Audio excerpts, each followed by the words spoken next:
7th, 2025.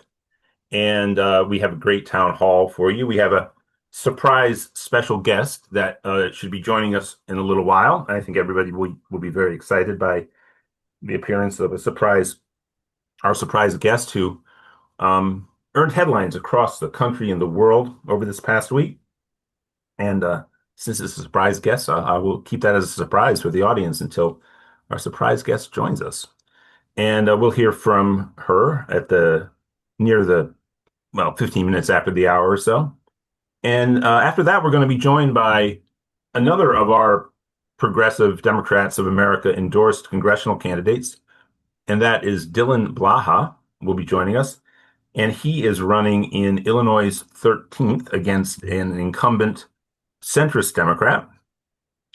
And then at the top of the second hour, we're going to be rejoined by somebody who has joined us before to talk about her podcast project called Shifting Terrain. And that is Rachel Rybaczuk. And she is somebody who has done great work with PDA. She was very involved with the team that put together Progressive Central last summer. And she has a fantastic podcast that is actually platformed at the Tim Carpenter Institute and supported by the Tim Carpenter Institute, which is affiliated with our 501c4. It is a nonprofit educational research institution named after the founding executive director of PDA. I also see that we're joined by William Walter, who's bravely joining us to the 25 minutes before a big kickoff for his football team. We're also joined by Mike Olis, our chief of staff, who is joining us, having been able to pull himself together after what must have been a night of great celebrations, as he is from the state of Indiana.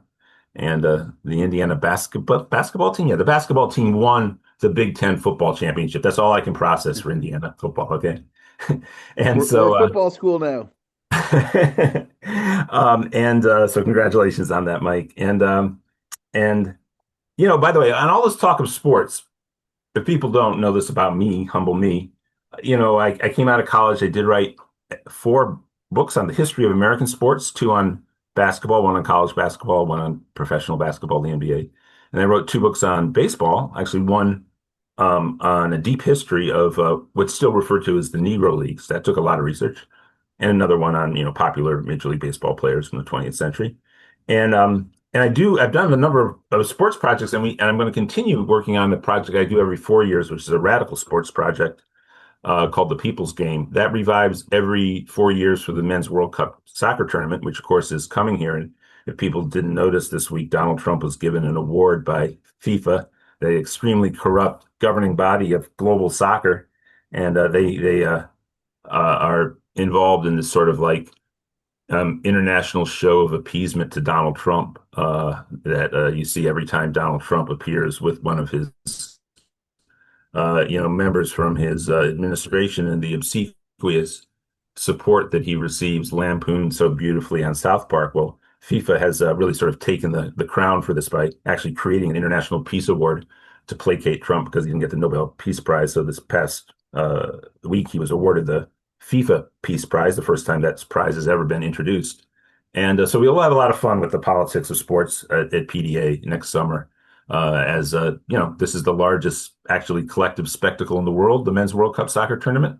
And it's coming to the United States, which is sort of crazy to have the world's attention on a country that is, famously a liberal democracy that is currently shifting towards fascism. So think of the analog of the 1936 German Olympics, maybe.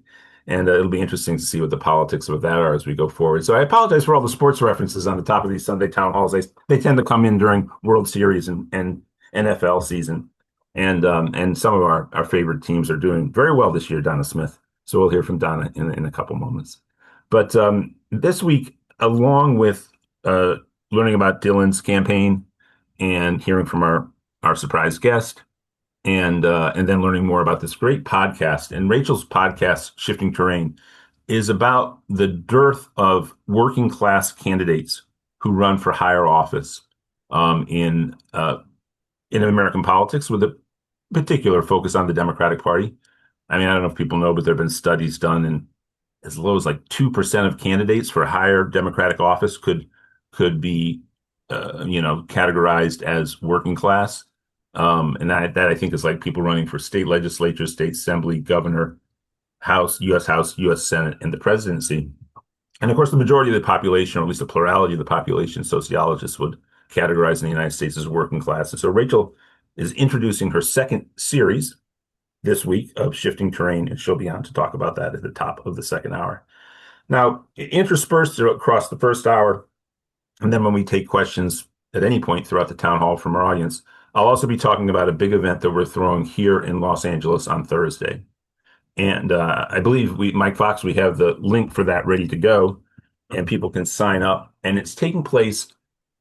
I'm going to do Pacific time first. It's a 3-hour forum being held at the United Teachers of Los Angeles. And the title is effectively The State of the Democratic Party, A Progressive Perspective, or Progressive Perspectives. And it is going to have 2 panels and a number of speakers. I trust many people here remember Progressive Central from last summer. Well, the reason we're having this week in Los Angeles is that the DNC, the Democratic National Committee, which if people don't know, there's both the DNC that happens every 4 years, the Democratic National Convention, which is thrown by the DNC, the Democratic National Committee, which is at least nominally the sort of governing body of the Democratic Party. Well, they have quarterly meetings, and they usually have 2 a year that are out of DC and then 2 that are in DC. And they're coming to Los Angeles from the 10th to the 13th, right around the corner from where I live. And they'll be at the Intercontinental Hotel. These meetings are not anything like the quadrennial conventions. They're not that many of the Democratic national stars that are there. And because of that, by the way, that's going to impact the sort of people you see participating in panels, the infrastructure at the United Teachers Los Angeles, where we're going to have the event. To participate in the panel, it's pretty much better that you're there in person.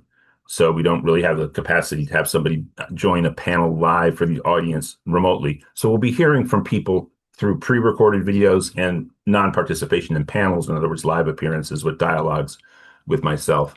But we'll have 2 panels and then a number of speakers. And the subject of it is, of course, this very hot topic subject of what's the state of the Democratic Party. Is the party turning into a more progressive party? What's the relationship of what is a very distinctive progressive wing of the party now? All thanks again to PDA and the history of what we've been involved in these now almost 25 years of PDA's existence. The rise of the progressive faction of the party, how it relates to what still seems to be the majority faction of the party, at least in terms of the number of elected officials, which has a less than progressive or less progressive sort of politics and set of policies that it puts forward. And in many respects, there's some very signature issues that define the distinction between the progressive wing and the moderate, more centrist wing, particularly things like Medicare for all and some of the very signature policies that PDA supports define the progressive wing and are not embraced fully or in any way that would allow them to be passed in the majority level in Congress by the moderate faction of the party. And this is the case in the party at the very moment when we need unity to defeat the most threatening Republican Party in terms of the welfare of the country and our democracy that we've ever had before. And we at PDA are very much an organization that supports the structure within elections of challenging within the primaries, trying to have progressives win in Democratic primaries. But given the nature of the Republican Party, we must have an alliance in the general election with the general Democratic Party. So as you can imagine, that spirit will be reflected in the messages that PDA will put out about our feelings about where the party is. So we do believe the Democratic Party should be a PDA-esque progressive party. We believe the base supports it, and we simply believe that the policies that we advocate for across the board are what the American people want. And the Democratic Party will be more successful in the near future if the progressive policy positions are adopted, but in no way can this be allowed to undermine the unity that is necessary to win and the immediate, of course, election that is on the horizon is the 2026 midterms. And it simply has to be the case that we need Democratic Party unity, and that unity has to be so clear for the public that the Democrats, against all the barriers that the Republicans and Trump are putting up in terms of trying to steal those midterms, that we have a unity enough to win those elections. So that's the theme, big theme, and it should be a pretty great event. And again, that is Thursday at 6 p.m. Los Angeles time. That's 9 p.m. Eastern. It'll be a 3-hour event. I won't go any longer than that. I know that's late on the East Coast. We're going to try to front load everything in terms of the major points and messages in the first 2 hours, and then sort of round out the final hour with more of a kind of dialogue with the people present. So with the understanding that if you're on the East Coast, it will get through everything of substance before we get to midnight. But that's a big event, and I hope everybody here can sign up and join us. Well, that was a long intro, and up next, let's go to Mike Fox with our PA to dos, and then we'll see if our special guest is here after Mike, and then Donna, and then on to Dylan Blaha. Mike Fox, how you doing? And I have not been in the chat. Have we been able to place the? Yes. Great. Go for it, Mike Fox. We're on it. And Afton is with us. Oh, so, who is that? Who is that? I mean, is that our special guest? Oh, people were pinging me on my cell phone. Afton's here. Is she the official special guest? Ooh. So sorry, I stole your thunder. All right. So no, it's fine. And why don't you give our PA to dos, and then Donna, if it's all right with you, we'll go to Afton, and then to you, and then to Dylan. Is that okay, Donna Smith? Yes, nods Donna. And 100% yes. Okay, great. Thank you. Cool. All right. So quickly, to-dos. Let's get to the important people here. But very important to-dos. To-do number one, as always, every week, 4 o'clock Eastern, 1 o'clock Pacific, we say, revel in the fact that you're surrounded by people who get it. We're here every week, and the core purpose is several of them, but number one is we show solidarity with each other as a community in challenging times. So the number one to do is we hope you feel better when you leave this call, okay? Positive energy. Y'all make me healthier just by being here, and I thank you for that. To do number two, take notes. This shouldn't just be a bunch of information flowing at you. We need to have it turned into action, right? So make sure you're taking notes, and you'll know I'll be tossing into the chat throughout this our big fat long list of PDA to-dos. There's an actual webpage we have up for it. I won't go through those here.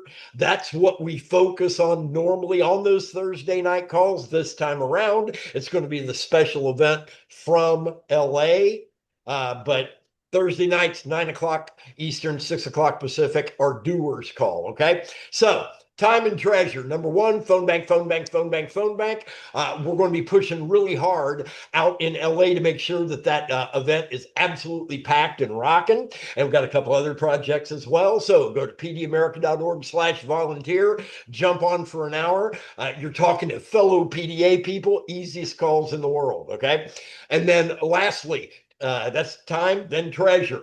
Our goal on this call is solidarity. 100%. So what we're asking, we're not asking you to break the bank. What we're asking is $1, $2, $5, anything you can do. The key there being not the dollar amount so much as the solidarity, okay? And we'll be back at the top of the hour to see where we're at on our goals. Back to you, Alan. Wow, there's so much going on in the world, folks. I will. What I think we'll do, Michael, is I'm going to toss to you, and I'm going to have Mike introduce Afton in a second. But I just wanted to make a note. Actually, I thought of this in the course of Afton's campaign. I was honored to be at a party at a hotel in Washington on the day that Ilhan Omar was initially inaugurated. I actually was there at the swearing in into Congress, and it was probably the largest celebration that Washington had seen in years for the swearing in of a congressperson from, not nearby Washington, D.C., because the Somali community in Minnesota was putting on this big celebration. And it was a funny evening because Speaker Pelosi wouldn't release the Democrats to go to events. She kept them on the floor of the House all evening, and thereby Ilhan Omar was unable to join this party.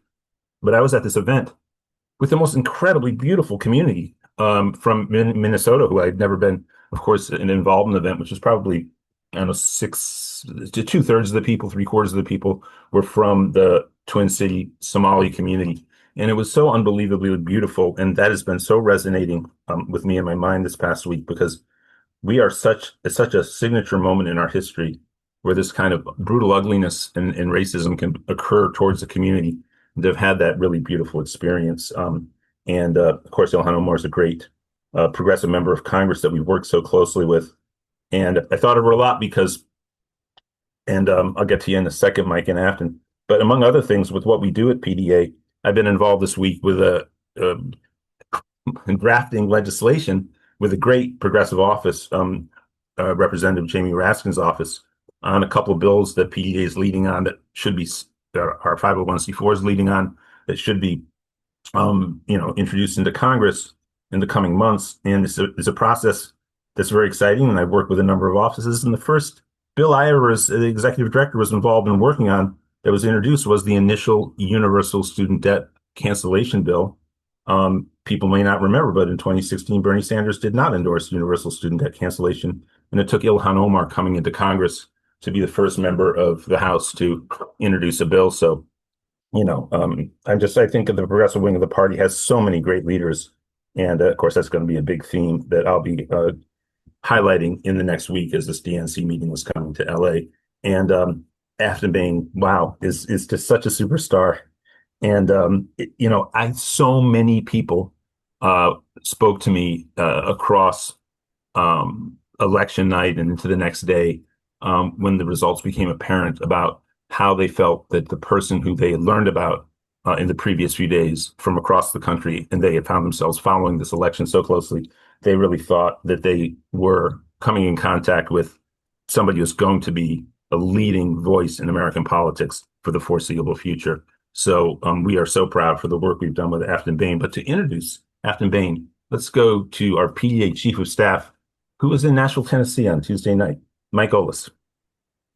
Hey, Alan. Hey, my video is not working. I don't know if that's my internet connection or what's going on, but so sorry I'm not on screen. Hopefully it pops up here in a second.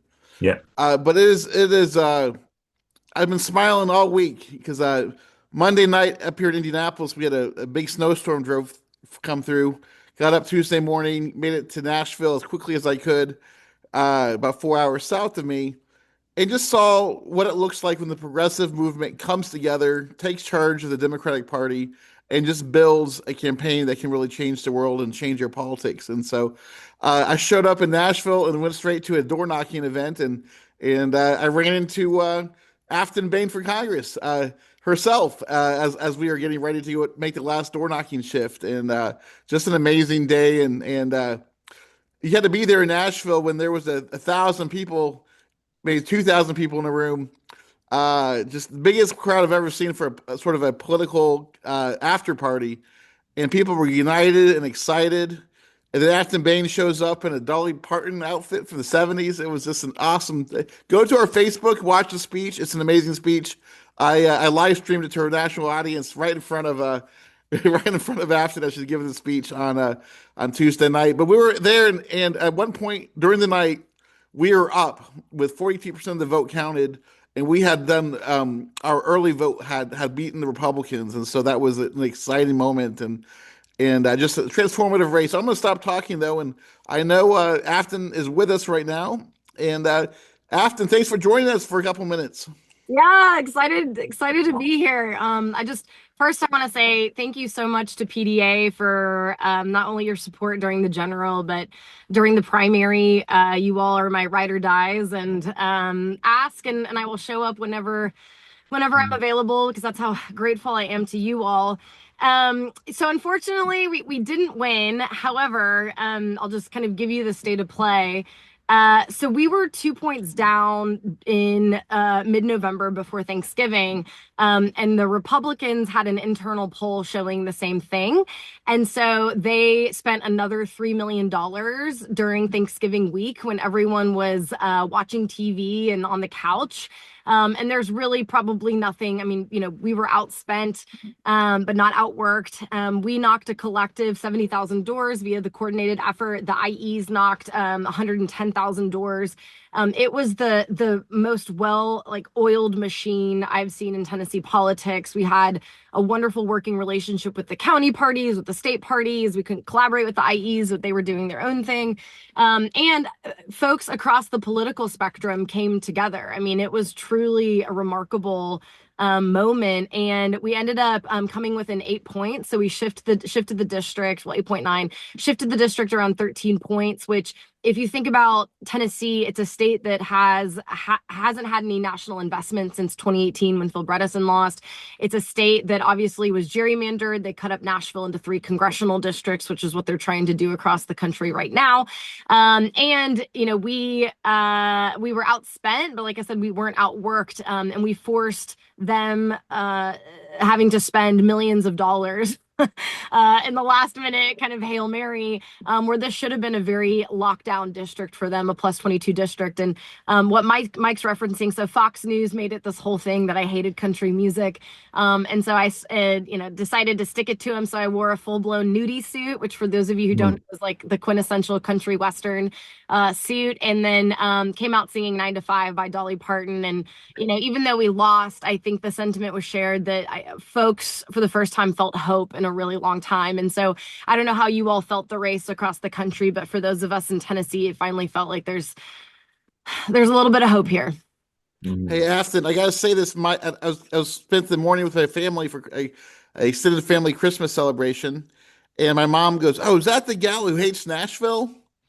And I'm like, "Mom, Afton loves Nashville. She hates the gentrification and the greediness and the what has this, and that's what she was talking about." And she got real quiet real quick. But I was like, "Mom, you watch too much Fox News." Yeah, what was funny is that they really thought they ate, as the kids say. Like Fox News really thought they ate, and they had it in the bag. And what they don't understand is that when you're a member of the Democratic superminority in the legislature, you're beloved.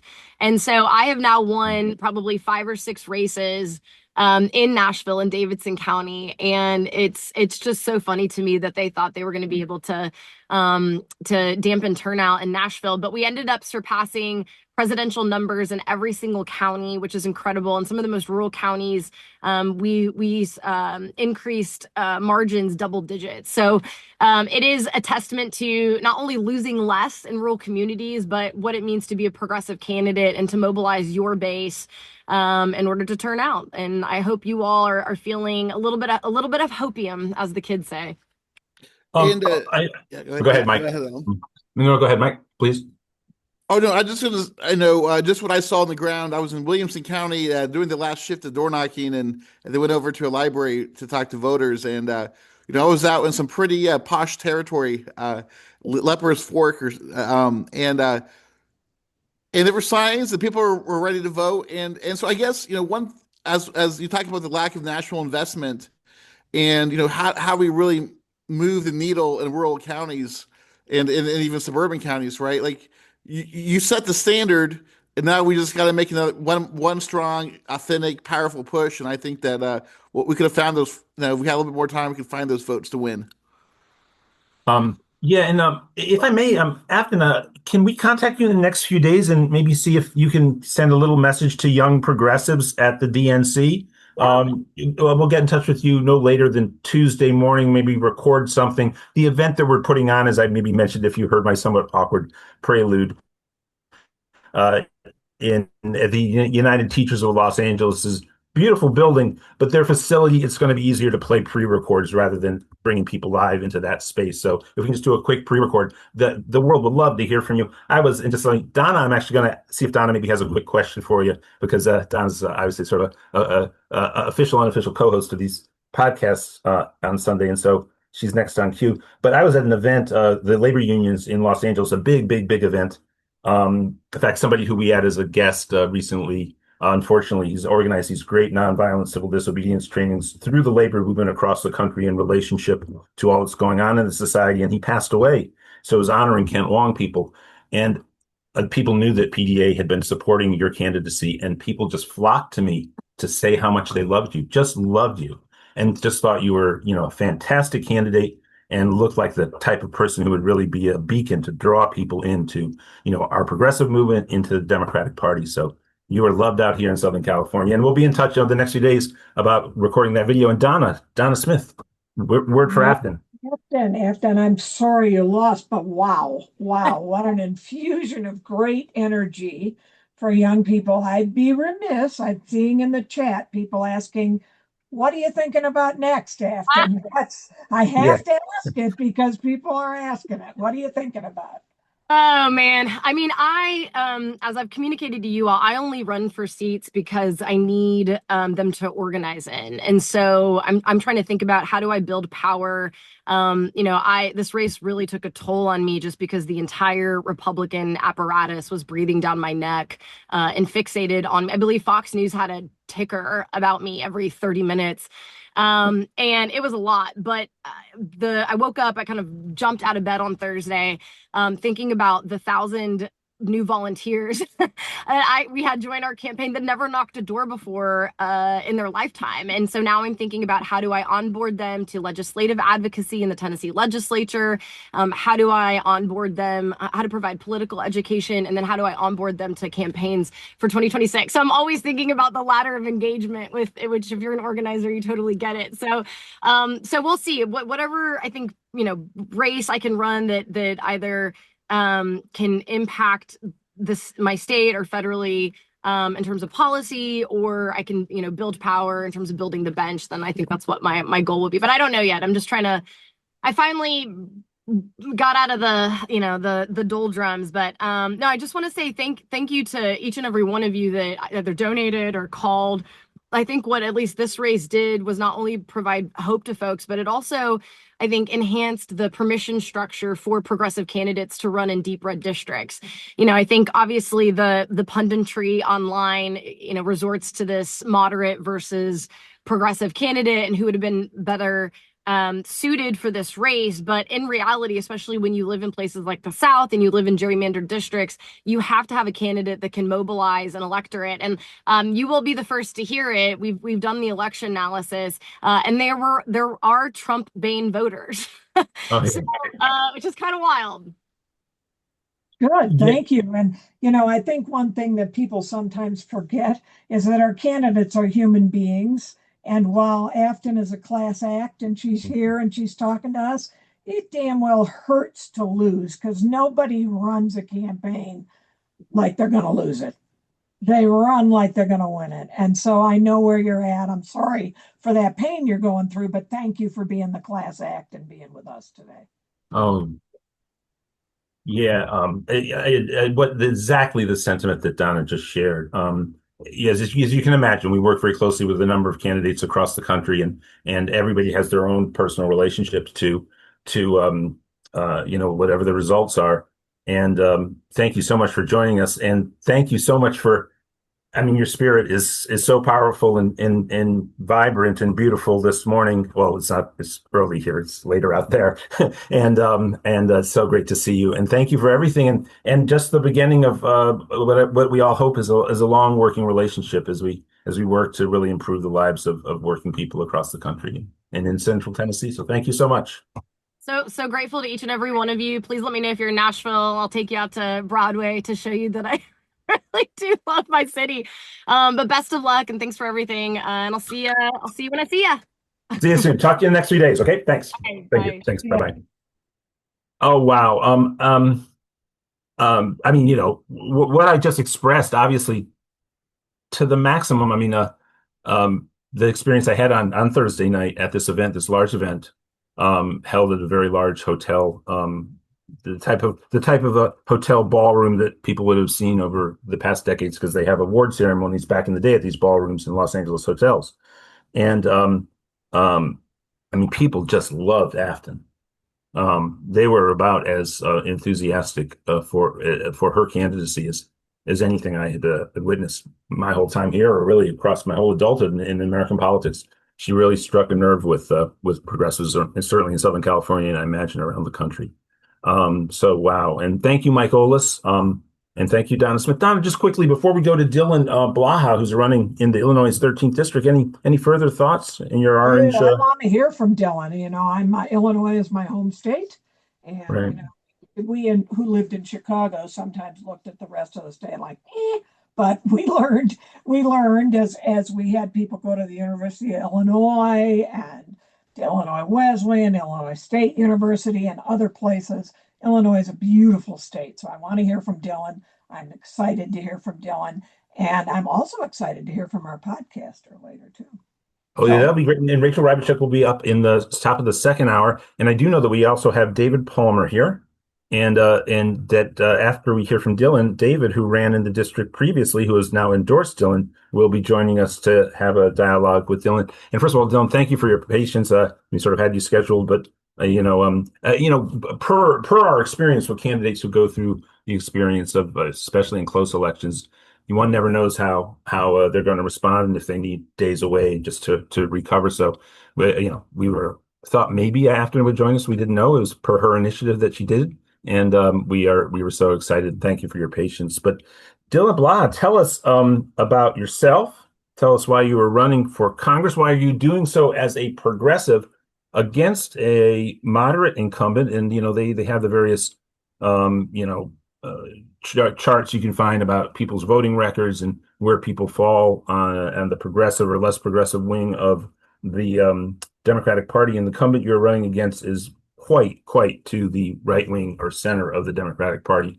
And so thank you for stepping up. That's what we want to see at PDA, for stepping up and doing what you're doing in a district that does include a large rural swath of central Illinois, but includes the population center of the great University of Illinois home city of Champaign-Urbana.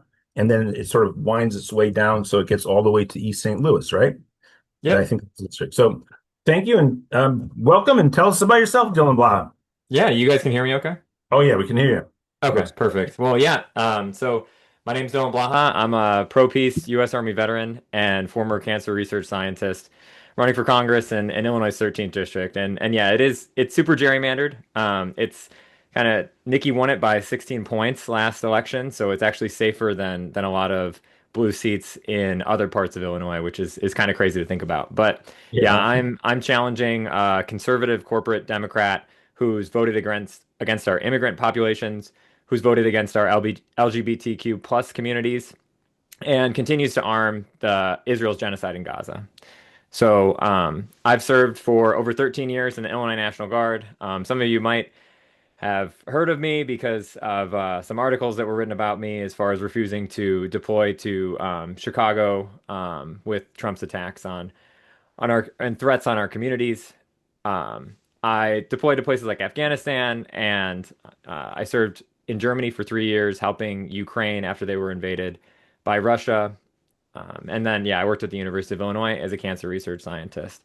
But so much like many of the progressives that are running in this election, I never had aspirations of being a politician. But I believe that our system is broken, and a lot of that is because our politicians on both sides of the aisle are compromised. And while they might not be bad people, they've been corrupted by the money that they get and the lack of essentially the fact that they don't vote for their constituents, they vote for the corporations that give them money. And we all know working people are struggling right now. I feel like we beat the drum on this all the time. Student loans are out of control. Credit card debt just gets higher and higher. And especially after what happened post-shutdown, everyone's healthcare costs are about to drive through the roof. I have a lot of people in the district that tell me they have to choose between paying their student loans or paying for healthcare, or paying for healthcare and paying for groceries. And we're exploited in the workplace. We're misinformed and propagandized everywhere else, at least on corporate news, on corporate media. Like I said before, our leaders in Washington take bribes from health insurance companies, defense contractors, housing lobbies, and we wonder why nothing really changes. And establishment Democrats continue to defend the status quo when our current reality is that we're living in a fascist authoritarian state. 3 weeks ago, Nikki had a town hall, and she said that she's starting to get concerned, but that is all that she said. Donald Trump continues to rip immigrants from the street, and our Democrats fail to speak up. He threatens Venezuela and our immigrant communities, and our leaders fail to speak up. I don't know about you, but I'm tired of listening to weak, feckless Democrats like Hakeem Jeffries who line their pockets and run on false promises. I refuse to be that kind of Democrat. I'm the kind of Democrat who fights back. I'm the kind of Democrat who builds community and educates their constituents. I'm also the kind of Democrat who believes in Medicare for all, the Green New Deal, ending student debt, and ending American wealth inequality. I'm honored to speak with you all today because I feel like I'm around my people right now. You believe in our policies, and we're all in this fight together. I won't lie to you. Um, you know it as well as I do that this fight won't be easy. We're fighting fascism and oligarchy at the same time. And we're lucky enough that right now there's a ton of progressives across the country, amazing people like Afton that have been running in these races. Um, and I do have hope though. I have hope from the community that started to form in response to this regime. We see people that react instantaneously when ICE goes down the street with whistles and shouts to get them out of their community. Alone, we're vulnerable, and one person can only do so much. But together, we can move mountains. We can kick ICE out of our communities and kick these fascists out of the White House. Together, we can build a system that works for all Americans rather than just the wealthy few. So, right now, I just want to say let's get to work. Well, thank you. And the person we have scheduled to speak now and to talk to you about the district and ask a question to you perhaps Yeah. is David Palmer. So welcome, David, back to our PGA Town Hall. And David Palmer, take it away. Hey guys. Hey Alan, thanks for having me here today. Hey Thank you. Dylan, Hey, I David. live in the district as well. I'm a working class man. I work for the county government and my wife is a realtor here in town.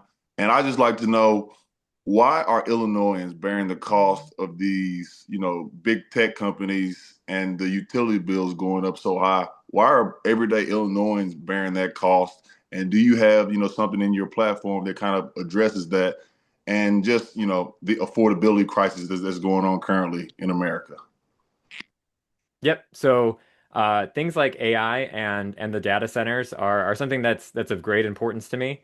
It's something that right now, like AI is ruining our environment, it's ruining our child's education, but it's also driving up costs, like you said. And I don't know about you. I mean, I was in Germany and my cost in Urbana got 3 times higher all of a sudden, and I was like, why am I paying $600 a month for electricity? And we know that this is going to get even worse now.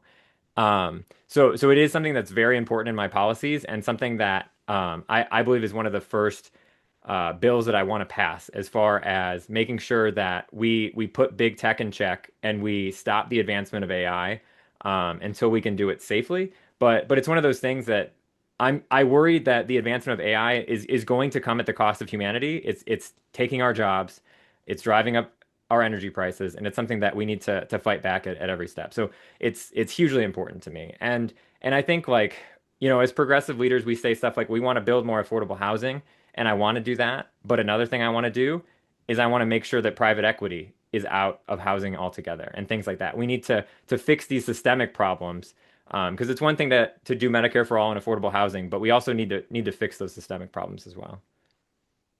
Well, Thank you, David. And David, just to clarify, given what Dylan said, do you guys have the data centers? They're being developed in the 13th district or nearby? Is that nearby for sure Mhm. nearby, and utility prices are getting sky high here, and Yeah. so people just have been asking me, what do I think about the utility prices, and I don't think anything positive about it. Yeah, Thank you. so in near Springfield, we initially thought it was supposed to be one data center that they want to put in, but it's actually six. And they said that one of the data centers is the accumulative of 120,000 homes worth of energy. So, quick math, that's 720,000 homes. I haven't taken math class in a while, but that's a lot of homes. And it's something that it's taking away farmland. It's driving up our energy prices. There's really nothing good to say about it. I mean, we've had town halls about it where people in MAGA hats came up and said, "What the heck is going on?" So, uh, yeah, it's crazy. I mean, you David, obviously before, don't need any advice from me, but affordability is going to be big here, and keep Mhm. fighting for us. No, thank you, David. Yeah. Thank you. And I hesitate always to say the incumbent's name. I don't know if the Z is pronounced. Is it Budzinski or how does she pronounce her last name? So Budzinski. Budzinski. Okay, so the Z gets in there somehow. Okay. And for people that don't know, I think it's Budzinski, and then Nikki is her first name. And I'm correct, right? Very much on the 15 or so most conservative Dems in the House. Yeah. Has she staked out a position on the data centers and the AI?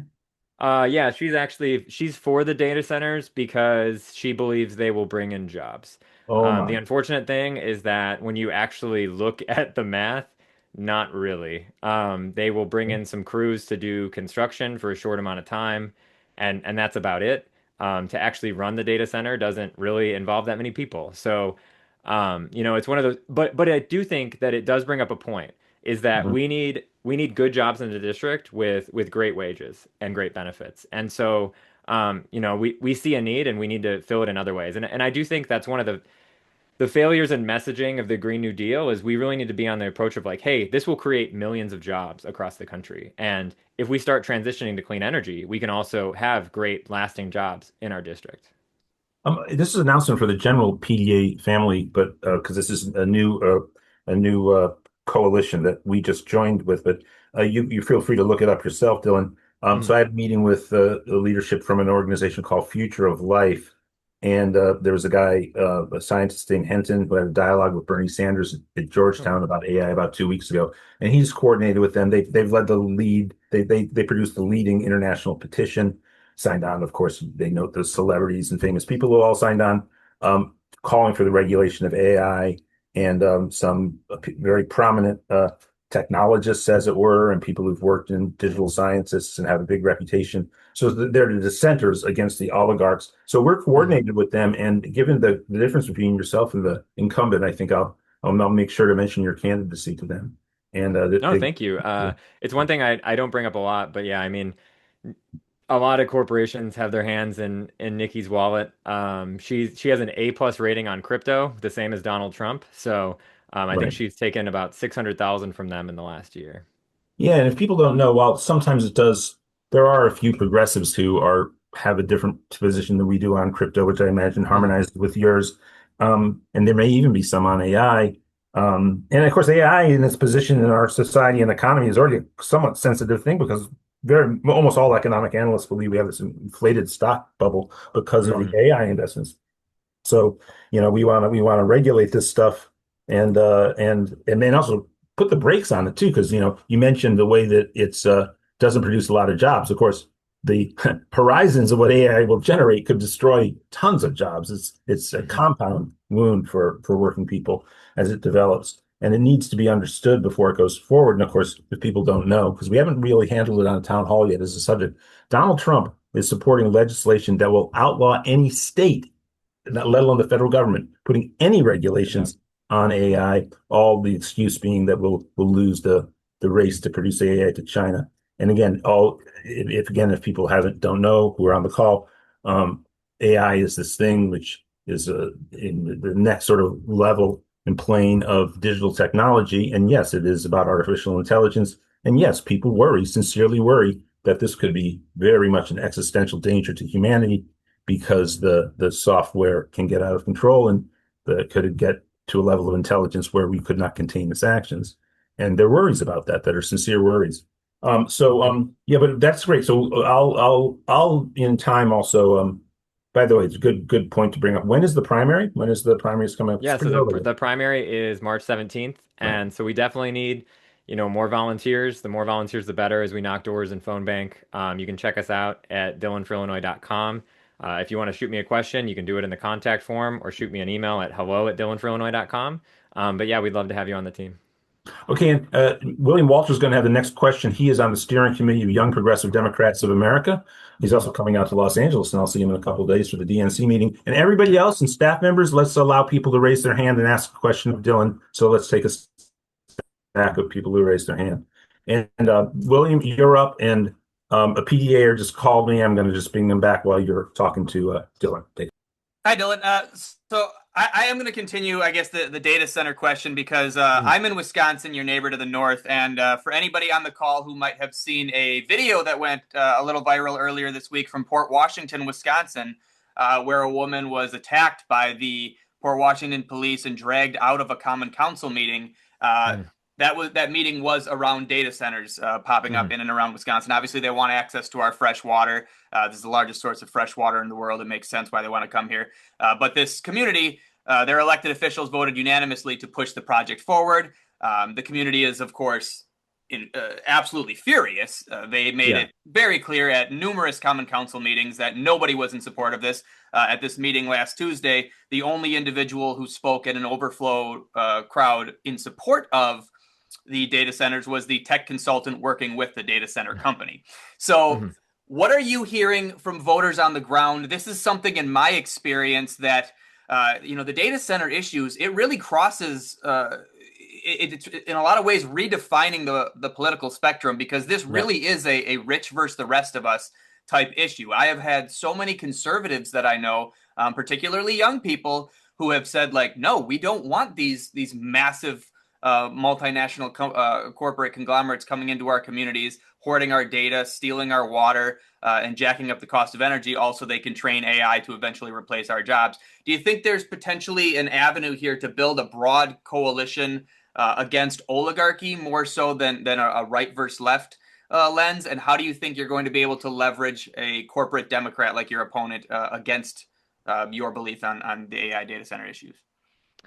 Yeah, I mean, I do believe there is a chance for kind of a bipartisan coalition on being anti-oligarchy, and obviously the ways against it, might be different, right? I mean, it's kind of like with Israel's genocide in Gaza, that some people are upset that our tax dollars are going to that, whereas some people are horrified just that it's happening, and so it's kind of the same way that yeah, Republicans might be mad about the higher costs. Some of us are also probably more mad about the effects of the environment, education, things like that. But I do think that it is a chance to come together and to put these corporations in check any way that we can. I unfortunately have never seen Nikki go against millionaires or billionaires in any way. So, I mean, I guess we'll see. There's a chance there's some legislation coming up from patriotic millionaires to institute some tax reform next month, and they're asking Democrats to sign on to that. So I think that'll be a good opportunity to see which Democrats are willing to at least tax. I think it's 30 million or more. So that'd be great to see. So many hands. Very close allies with patriotic millionaires, and so we'll be supporting that initiative. William, any follow up? No, you're good. That answered my question. I'd be remiss before we get to Russell and then Tom, Heidi, Michelle, and Leslie. And that's probably enough for the stack because Susie Shannon is going to have an announcement before the top of the hour too about another event coming up in Los Angeles at the DNC.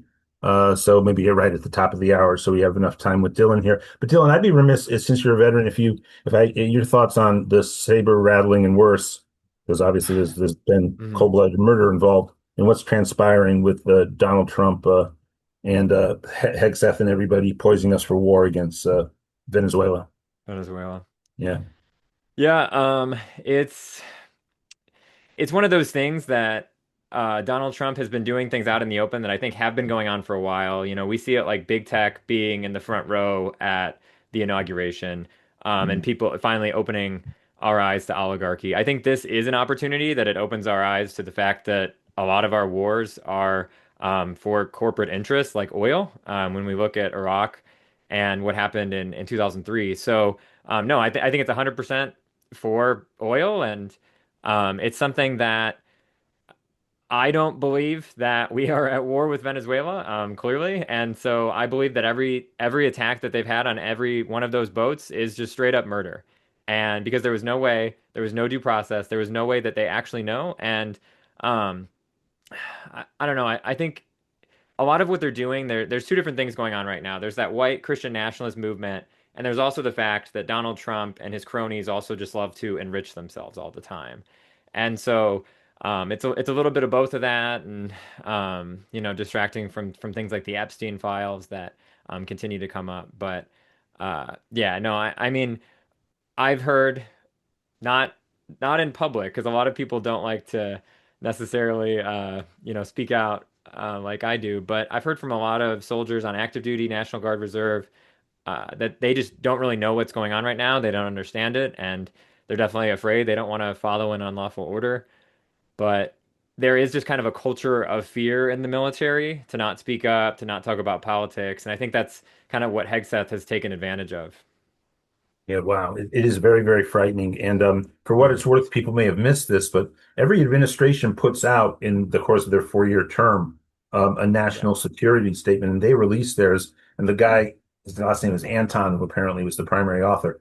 This does represent a strong pivot to a new Monroe doctrine of the total domination of the Western Hemisphere that they're targeting. And yeah, so, well, thank you for that. Russell Freeman in Massachusetts, you're up. Please unmute. Question for candidate in Illinois' 13th district. PDA endorsed, and people, please donate to Dylan's campaign. The link has been in the chat. If a staff member can place that there again, please donate to Dylan's campaign. As I think Dylan might have heard from Afton, this is a split donation, and of course, PDA will go to town supporting Dylan's campaign. Half the money in your donation will go to PDA's efforts to support Dylan's campaign and directly to Dylan's campaign. Russell, what's on your mind? Hey, Dylan, I want to first thank you for running. We need people like you making the issues public. And one of the main issues that everybody's talking about is cost of living and affordability. And I wonder how, as a member of Congress, you can approach that or talk about that. You know, as a member of Congress, it isn't like you're a governor or, you know, have unilateral ability or power to do things. You're part of a large coalition. I assume once you're sworn in, you'll be part of the progressive group. But how do you talk to people about how your candidacy can affect the cost of living, which is so completely out of control nationwide? Thanks. Yeah, thank you. So, I always say that I'm running to be a representative of Illinois 13, but I'm also running to be a leader of change across the country, especially with things like affordability. So, I think it's important right now to just be as firm as possible in all my positions.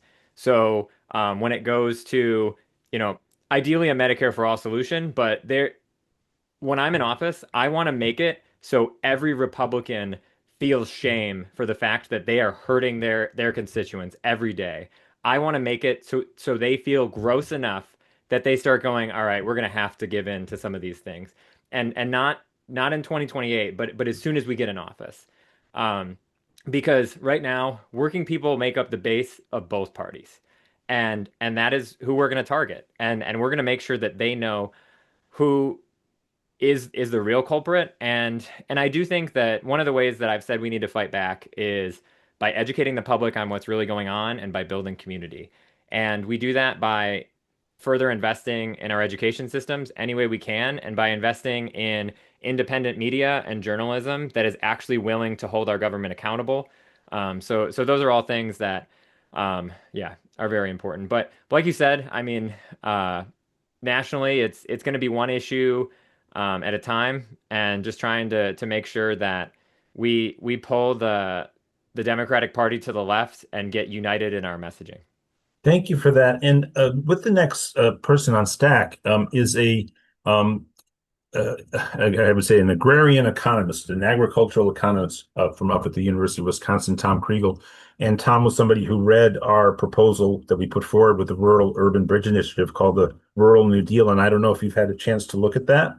And check it out. It's a great document. Anthony Flacaveno from the Rural Urban Bridge Initiative wrote the balance of the text, but it was a PDA initiative to produce because of the dissatisfaction the public has towards the economic social contract across so much of rural America and small town America. But it's become like a single party state, as it were, all Republican. The moderate wing of the Democratic Party has sort of abandoned that. And so we at PDA really feel like, as progressives, we need to respond to the needs of working class and poor people across rural and small town America. So we produced a document, and when you win and you enter Congress, we'll talk to you about, we're in coordination with the progressive caucus up there. We really don't feel like we've had the right congressperson to introduce it. So check it out. And, it might be something you'd want to look into, and I'll make sure through Deb and everybody we get you the links. Tom Kriegel, your question for Dylan Blaha. Oh, please unmute, Tom. Oh, sorry. There you go. Please unmute. Trying to. There you go. You're up, Tom. Oh, you got muted again. Can you hear me now? Yep. I can, Tom. Welcome. Thanks. Okay. Thank you very much. Yeah, I would certainly encourage everyone to read the Rural New Deal. It's a wonderful document, and I'm not saying that because I reviewed it, but it is a great document that outlines many of the things that needs to be done. What prompted me to speak today, though, was I had seen that video in Port Washington where a lady made an impassioned testimony against the data centers and an appropriate presentation. And then in the video that I saw, she sat down and other people followed her. And then the local police walked over to her. And in the video, I couldn't really hear any talking, but they just suddenly started arresting her with, just Gestapo, well, pretty much Gestapo-like tactics. And, well, I don't know if it's going to take a lawsuit or something to try to make the Port Washington government back down. I don't know if the ACLU is in a position to do a lawsuit about the lack of civil liberties there or not. I know about 15 years ago when I was on the county board and had an issue where the county sheriff, etc., was violating people's rights. I tried contacting the ACLU of Wisconsin. I could never get anybody to talk to me about it at all, so I don't know how they choose their cases, etc. But certainly it was really appalling to see that behavior by the Port Washington city government, that apparently the mayor and the city council agreed with arresting people just exercising their rights as a citizen. And it's really quite appalling to see that. Thank you so much for that. Yeah. No, appreciate it. I saw that. I saw all that too. Your thoughts, Dylan. Thank you, Tom. Yeah, I think right now, every day fascism throws something new at us, and I've been up at Broadview a lot. It's not in my district, but I'm really just supporting a lot of the protests up there. That's the facility near Chicago where ICE really started their operations, and we've seen in the last, I would say, 6 weeks or so. I don't know, time flies, but the Illinois State Police and Broadview Police have really just taken to protecting ICE and boxing in protesters that show up there. For anyone that knows, you're only allowed to exercise your First Amendment right between 9 to 6, and you have to stand in your designated protest zones. So it's definitely, and if you step into the street, I know Kat Abou-Ghazaleh was hit in the face by police for walking in the street at one point, even though they told her to. Yeah, I mean, unfortunately, across the country, I think law enforcement right now is going to continue to become emboldened by this because they see what ICE is doing, and there's a lot of people that see their opportunity. And so you fight fascism at the local level. And so I know I'm running for federal office, but we need a ton of progressives to run for city, county, and state local office because there's a lot of people that are emboldened right now, and they're going to run because they think, oh yeah, hell yeah, white nationalism, this is my jam. But you have to stop them. Thank you for that, and I couldn't agree more. And we obviously are going to see, it's a very large city, but I think the world's attention is going to be on New York City to see what we can achieve at the local level in terms of progressive policy. And that will, I think, inspire a lot of people to get involved at that level, and we endorse that. Heidi, you're up. Heidi, Michelle, and Leslie, if you can all be quick, because we're a little behind schedule, but we want to stick with Dylan through your 3 questions, then wrap up with Dylan. Quick announcement from Susie Shannon, Mike Fox, PD8 To Do's, and then Rachel Rybaczuk is joining us, and she is with the podcast Shifting Terrain. Heidi, you're up. Please unmute. Hi. My name's Heidi Viertaler, and I'm coming to you from Maine. I am wondering if you have heard of Ro Khanna and Edward Markey's Green New Deal for Health, which is an environmental justice issue, and if you might be willing to endorse that, and what can we do as PDA to endorse Dylan? Oh, we've endorsed Dylan. Oh, okay.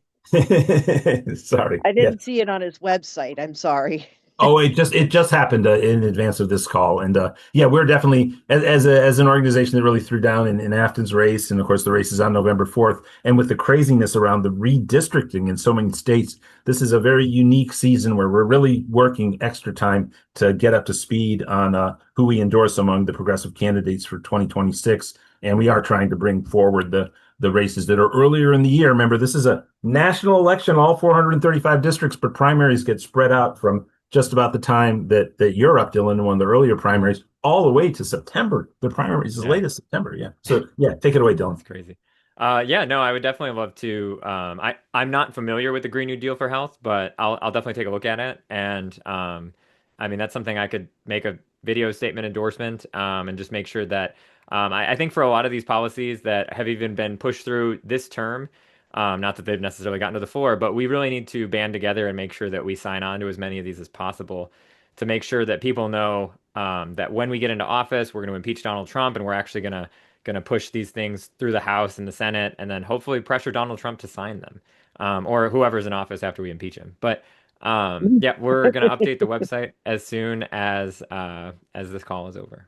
Thank you, Heidi. And then Michelle Anonymous, question, please, and please unmute.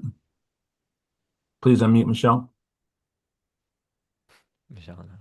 Yeah, Michelle. Yeah, Michelle Anonymous, are you there? Yes, Go I ahead. am. I don't know what's happening.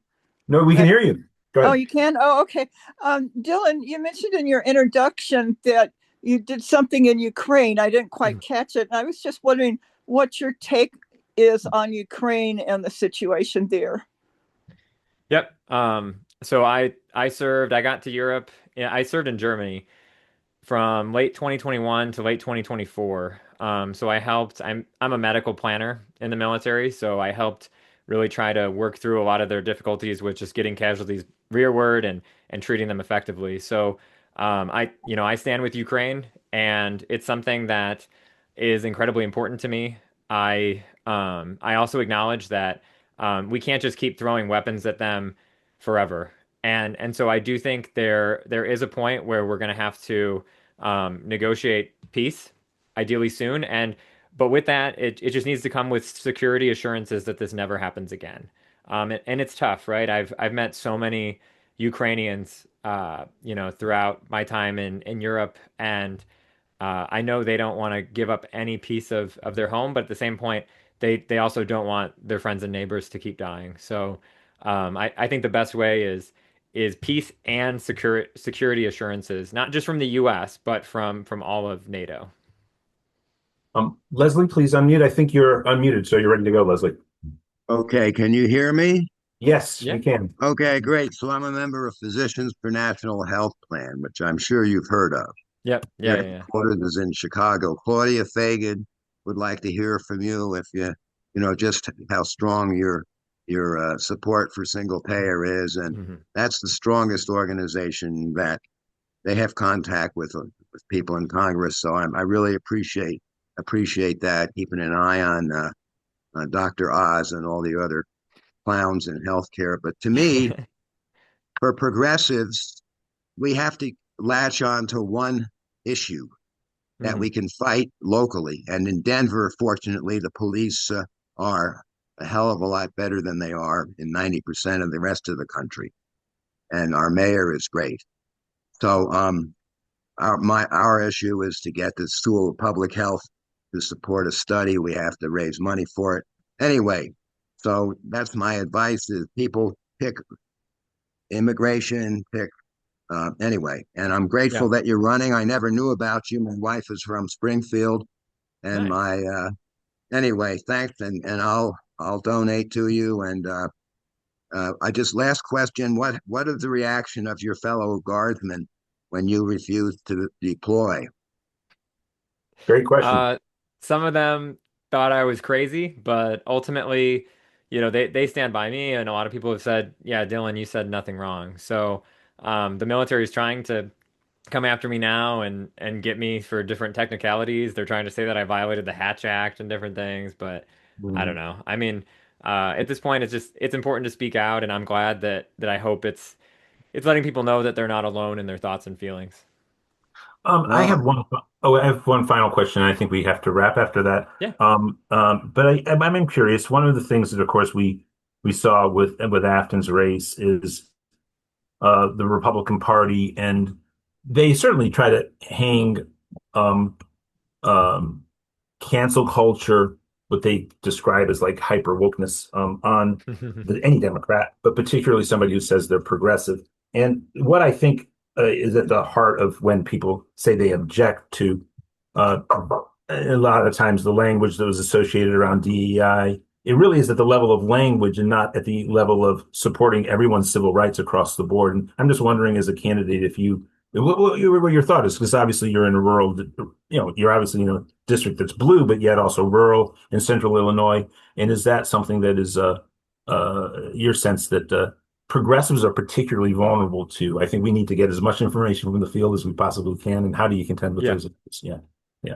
Yeah, I mean, I think when it comes to, I mean, I have noticed that in the last week, I've heard some Republicans say, well, I don't really care about trans people. I just don't think we should be talking about it so much. And so I do think that like it's something that I think in general we shouldn't make certain issues at the forefront because the first issue is affordability.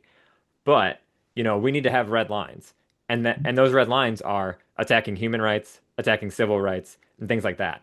So, while women's rights necessarily isn't something that like I'm going to be beating the drum on every day, I have a firm position on it and I'm going to stay firm in that. So, it's the fact that we cannot give up ground, and when it comes up in conversation, we need to give strong answers. And then and I think it's fine. Like I've heard from different races that Republicans will try to throw out stuff about trans people, and it's like that's not even what we're talking about right now. We're talking about Medicare for all, and so but I do think yeah, that's kind of the thing, and I tell my volunteers too, we're going to talk about affordability, and a lot of people are going to talk about immigration and ICE, trans people, the LGBTQ plus community, and Israel Palestine. So I would say be prepared to, talk about those and give strong answers. But yeah.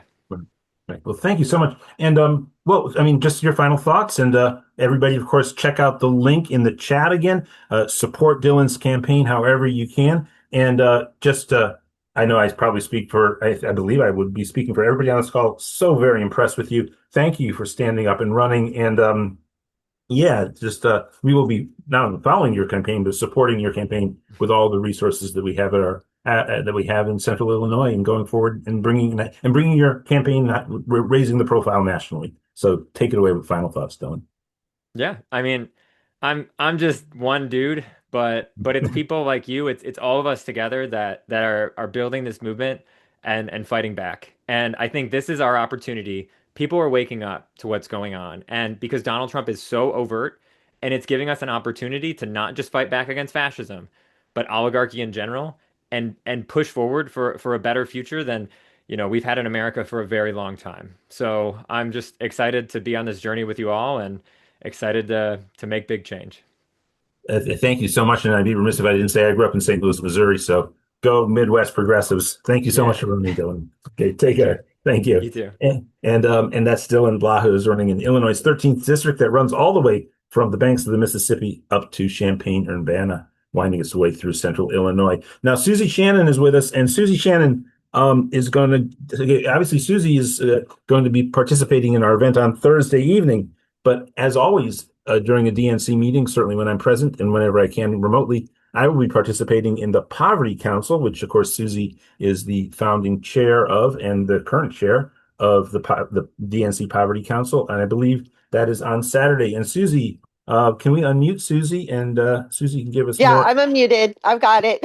Go for it, Susie. Hey, All right. Thank you. Thank yeah. you, Alan. And thank you to Mike for giving me just a little bit of time here. So this coming Saturday, December 13th, at 11 a.m., we'll be having our in-person DNC Poverty Council meeting. Congresswoman Maxine Waters will be there. Our own Alan Minsky will be speaking. Larry Cohen, who is the head of Our Revolution, will be speaking. Donald Whitehead from National Coalition for the Homeless. Larry Gross from Coalition for Economic Survival. Jessica Bartholow from SEIU. So we have a great group of people who will be speaking. We will also have people with lived experience who have been homeless, well, including me. I'm always there, obviously, and am formerly unhoused. And we'll be talking about the cuts to SNAP benefits, the impending cuts right now from the big ugly bill to Section 8. We'll be talking about health care and how we're going to get Medicare for all. So we'll be touching on all of these issues, all of these issues which are now under this umbrella of affordability, but stuff that we've all been talking about for so many years, that people can't make ends meet, that more and more people are becoming unhoused, that now, starvation and hunger issues are so much now at the forefront of what is happening with this administration. So again, it's next Saturday, December 13th, 11 a.m. at the Intercontinental Hotel in downtown Los Angeles. Take an Uber or a Lyft. Take the bus or the train if you can, because it can be a little expensive parking there, frankly. And we are trying to look to like alternative parking lots in the area. But I would really love it if anyone who's in Los Angeles would show up and support the DNC Poverty Council. It's very difficult starting that council. Alan Minsky was really at the forefront of that with an article that he wrote in The Nation magazine to help make this happen. So we really appreciate your support and coming in person. Thank you. Thanks, Alan, again. One final question. Is there any way that people can follow the Poverty Council who are not in Southern California live on Saturday morning? Yeah. So I will put in the chat how you can sign up to join as a member. It's free. You just have to be a registered Democrat. Our next in-person meeting will be in New Orleans. Between the LA meeting and the New Orleans meeting, we'll have a Zoom meeting so that everyone anywhere in the world really can sign on and hear really great speakers. So we'll be probably having that meeting sometime in February. Great. And so it won't be streamed live, though, the meeting on Saturday. We're looking into that, but no, as of right now, it's not going to be streamed live, but we are looking into recording it and maybe making that available to people later on. But it won't be live streamed, so you won't be able to see it live. Yeah, and I want to encourage everybody to sign up for the DNC Poverty Council. Everything Susie says is correct. I mean, this stuff and all the Republican cuts for the unhoused and the poorest in America, they are going to be hit with a set of compound wounds that are going to be so severe, and it's essential that we make sure the Democratic Party does better on these issues, and it has in recent iterations much, much better. In the DNC Poverty Council and Susie's work, nothing is more important in terms of that advocacy, and it is central advocacy that touches upon everything in our society. Thank you, Susie Shannon, and I'll see you at the DNC. Thank you. Thank you. Now we're moments away from being joined by Rachel Rybaczuk, who is going to talk about her great podcast in season 2 of Shifting Terrain. People might remember Rachel was a guest for season 1 on, I believe, this town hall, unless it was a midweek town hall, but one of these town halls we've had. And this is a fantastic podcast. But first, we do have to have Mike Fox come forward and update our PDA to-dos. And again, we apologize, Rachel, for being behind schedule, but we were, of course, joined by a special guest, Afton Bain, at the top of this town hall that we of course, obliged, and that we're happy to fall 10, 15 minutes behind schedule for that. Mike, what's up for our PDA to-do? I'll try to grab us a minute and a half here by being really quick. Thank you all this is my favorite part of the week, the thank yous.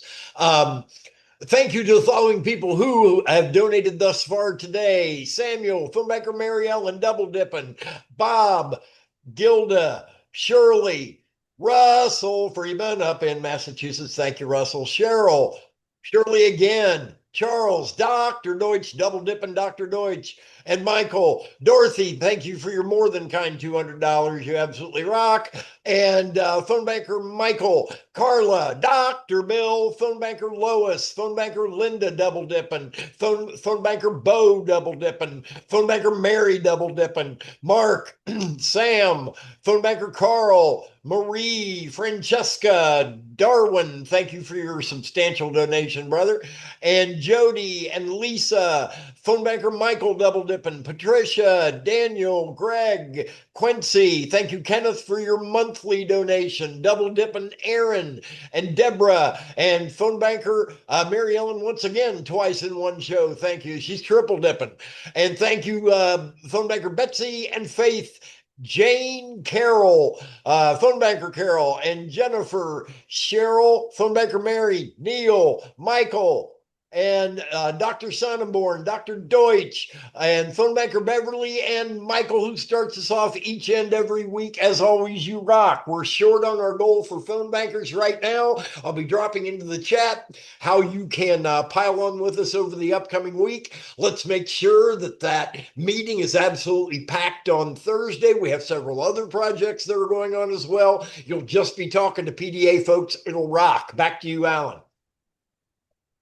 Thank you, Mike. And so now we are going to, and staff members, if you can co-host Rachel, we're going to turn to what is really a fantastic project. And in just with all that is going on with me over the past week and everything, I was doing a little research on shifting terrain. I found this fantastic Medium article about it that just really in the first few paragraphs of this, it's another voice, gives you a sense of just how important this work is that Rachel is doing. I'm going to put the link into the little Medium article that I found. And I will try to add all the links to shifting terrain, but Rachel, if you're able to do that as well, to add into the chat the links that you want so that people can directly access, because I found most easily online the Apple and stuff, but it's available where podcasts are available. It's called Shifting Terrain, and it focuses on the realities of life for working class Americans, and with its relationship to our electoral system and the marginalization of the working class and the dearth of working class elected officials and candidates in our election system. And of course, that's just it is one of the ways that our elections become not representative of the interests of the people. And however, it's also in those critiques of the problems with our election system, you can see how disempowered and marginalized this plurality or majority communities in America, the working class Americans, are within our electoral system, because you rarely hear how this framing that working class people are marginalized and not empowered by our election system. And so this is exemplary work, both in its conception and in its execution. So check it out, folks. Season 2 of Shifting Terrain is up online. And welcome, Rachel Rybaczuk. How you doing? Thank you so much for having me. I'm doing really well. Glad to be here. It's been a really exciting season 2, as you mentioned. We're covering a lot of ground. Season 1 last year was serendipitously coincided with the presidential election. It wasn't our plan, but we ended up, because we're focused on working class people, the issues affecting working class people. We were very predictive of the outcome of the election. That wasn't the point of the show, but it was very obvious for anybody who had their finger on the pulse of what was going on in the working class. And so it ended up being a huge success, and we decided to come back for a second season. I did put in the chat a little summary, but also a link to a Google Doc that has links if you want to use Spotify, Apple Podcasts, YouTube, or any other podcast. Where it's true, wherever you get your podcasts, you can find Shifting Terrain. People say that for a reason. And but also some mentions online. There are live links to that, as well as a list of some of the guests that people might be more interested in, though we cover a huge range of people. We're talking to who you typically consider an expert. So academics, researchers, directors of different projects.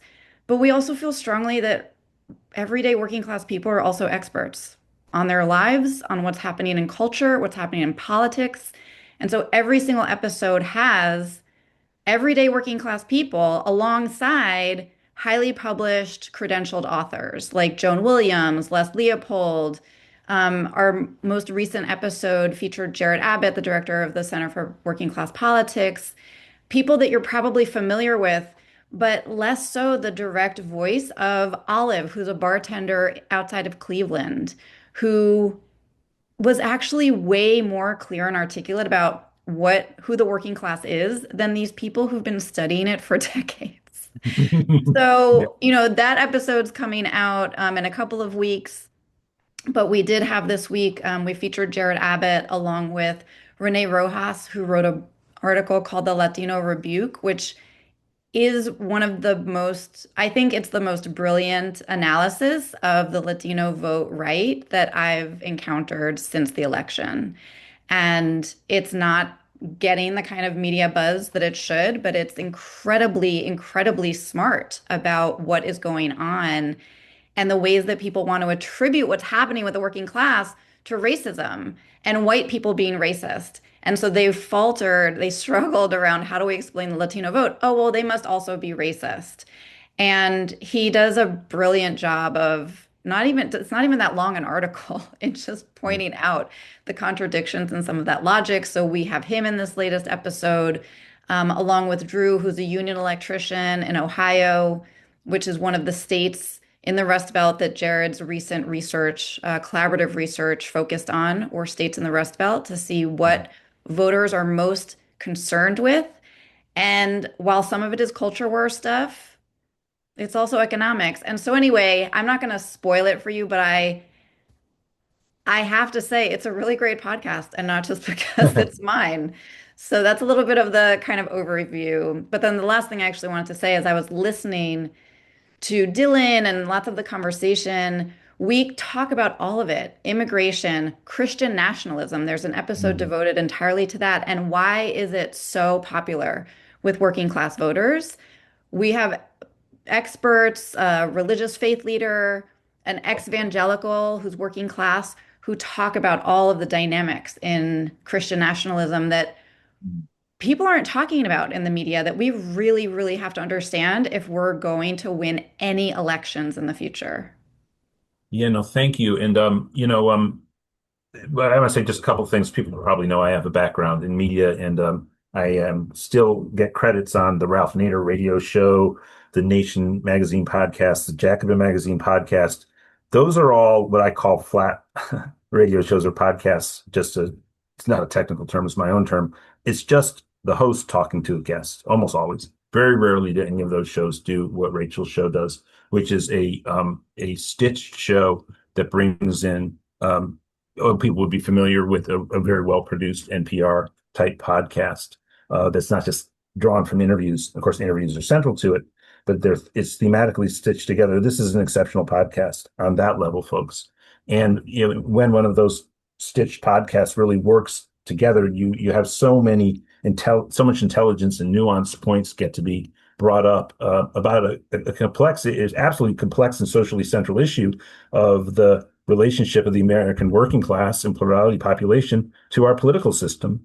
And it's just not spoken about enough. And we sort of know the reasons why. It doesn't serve the interests of our oligarchic overlords to have this be highlighted. So I really encourage everybody to just get this podcast and get it out to everyone. Listen to it. You'll find it fascinating, and share it wherever you can. And I think you'll find out if you share it with academics, you share it with just lay people everywhere, that everyone's going to really appreciate it. Sorry, go ahead, Rachel. Yeah. Yeah, no, it's true. I mean, I get feedback from a 70-something-year-old electrician in Utah who listens to Fox News all the time. Somebody who she was I'm forgetting the denomination, Lutheran, an older white Lutheran woman in Michigan who found it incredibly helpful to listen to, as well as the sort of, more left-leaning radicals, activists, organizers, people across the class spectrum, people across race, gender, class. Like the advice often, when I started this podcast, the advice is often pick your audience and tailor what you're doing to that audience. And that is how you're going to be most successful. And I just couldn't bring myself to do that. That I was like, well, you know what? I really want to focus on the sort of moderate Democrats who are marginally interested in class issues. I thought, no, class is an issue that is touching everybody's life, everybody, every single person on the planet. And it's not being talked about and focused on in a particularly nuanced way. And so I didn't also want to pick a side. I have my own personal politics that I actually put aside in order to produce this show so that it is bringing in perspectives. I mean, we haven't actually had anyone who's far right who's been interested in being on the show. It's interesting what gets in the way of people wanting to actually be on a podcast. And so, you know, there is a limit to what perspectives are on there, but not because I'm necessarily disinterested in those perspectives. But we are trying to just bring more of a sort of balanced, broad sense to what we're talking about. And so, you know, yeah, a lot of different people are into it, and we specifically produce it so that it's approachable by a lot of folks. It's hard with some of the academics that I interview. I have to remind them during the interview to define terms or speak like an everyday person. They don't always succeed at that, but we will translate things as we go in the show. But to Alan's point, also, it's highly produced, so there are people who listen to it and they're like, "Oh, it's really good," because they assume, like so many podcasts, that I'm just on a microphone in my bedroom. No shade or judgment for people who are doing that, but they just think it's going to be me just like sort of talking endlessly about my own ideas. But it's actually we arrange it so that it's engaging and includes multiple voices, and it really does bring in, yeah, I think just like some good characters also. Our episode dropping on Tuesday is actually featuring comics who do class conscious comedy. Wow. Wow. There's some really edgy, dark stuff in it, but it is very, very relatable for anybody who has anxiety about money. Which I think is a lot of people. So yeah, we're covering a lot of bases. And what's in talking to people out across the country, obviously what the sort of spark of the show for the show is the underrepresentation and therefore marginalization of working class people by our political system. And do you, I suppose this is a PDA town hall, so I might as well ask the sort of PDA question when it comes to obviously us at PDA. We were so instrumental in launching Bernie's campaign. And if you remember in 2016, Bernie just swept rural and small town America. And what's significant about rural and small town America is there's no 1% out there. They are really concentrated working class and middle class and poor communities. And they do tend to vote Republican. By the way, people should know, as I talk about it a lot, rural and small town America, it's not, I live in a district in Los Angeles that is literally 95-5 Democratic to Republican. They're rarely in rural and small town America yet are actually districts that are this concentrated so Republican that they're 95-5. They usually are at least 25% Democratic. And so, and then oftentimes they're like 65-35. There still are progressives out there. Is your sentiment that, you know, there's the nobody in the political establishment is responsive to anything that approaches a majority and therefore serving the working class, the economic interests of the working class? Is that understood, do you find, by almost everybody you speak to? Well, first, I actually want to address something really interesting that came up in season 1 when I spoke to Sarah Janes, who's the director of the Rural Democracy Initiative, whose work supporting get out the vote initiatives, nonprofits all over the country, focused in rural areas. She said this to me, and it came up again in my conversation with Jared Abbott this week. I think they didn't say this, but this is what I took from what they said. This sense of, you know, X percentage, let's say 75% of this rural district voted Republican, and that means these people are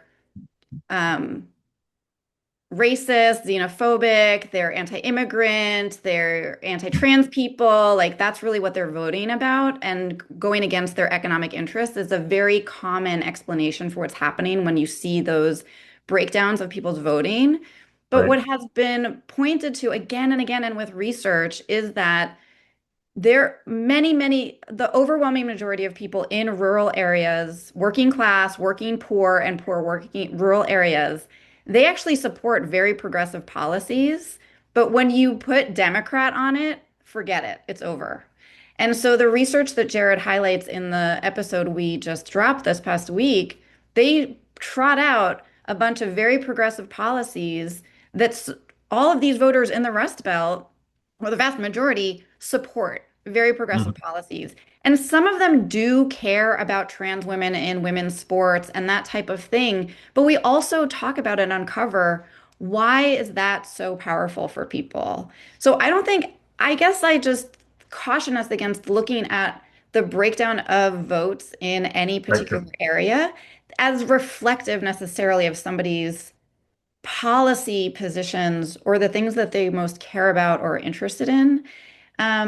And so again, based on all of these conversations and research that's being done, I think that there are, on the whole, working people, rural, suburban, and urban, share the same pain, anxiety, and terror, not only about their day-to-day, but about their future and how they're going to survive when they're older, when they can't work. Everybody's worried about it.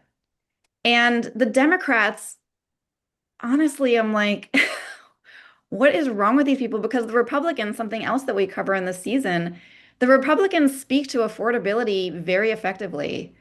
They also do a great job polarizing people on and culture war issues, but simultaneously, Trump spoke to jobs and economic anxieties constantly when he was running for office. Oh, And sure. Republicans capitalize on that. And the Democrats are just, I would love if there's anyone who can get me in a room with some of these people on the Democratic side who know zero, clearly nothing about class. Well, we're obviously in a divide in the party where we're on the better side of that with the Democrats compared to the establishment. And I mean, look, without getting, one of the things we have to be sensitive at PDA is how critical we should be publicly about the moderate wing of the party. But I think it gets pretty ugly when you scratch the surface of it around the role of the consultancy class in the Democratic Party. And I know that people maybe will be critical of me on this call because this is a pretty harsh thing to say about the moderate wing of the party. But in so much as that is as influential a wedge as there is in how they direct their campaigns, they're following their consultants, and the consultancy class, both consciously and unconsciously, loves a 51-49 national split. They have no interest in Rooseveltian majorities. They want to keep having close elections. That means every race will get pools of money coming in. They'll make more money. So that's a really dark component of it. But Yeah.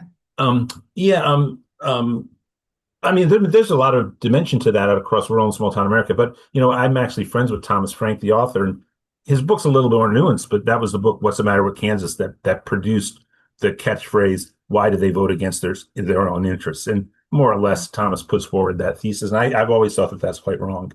And that now why it is that there's a sort of a compound resentment specifically of the Democrats more than the Republicans.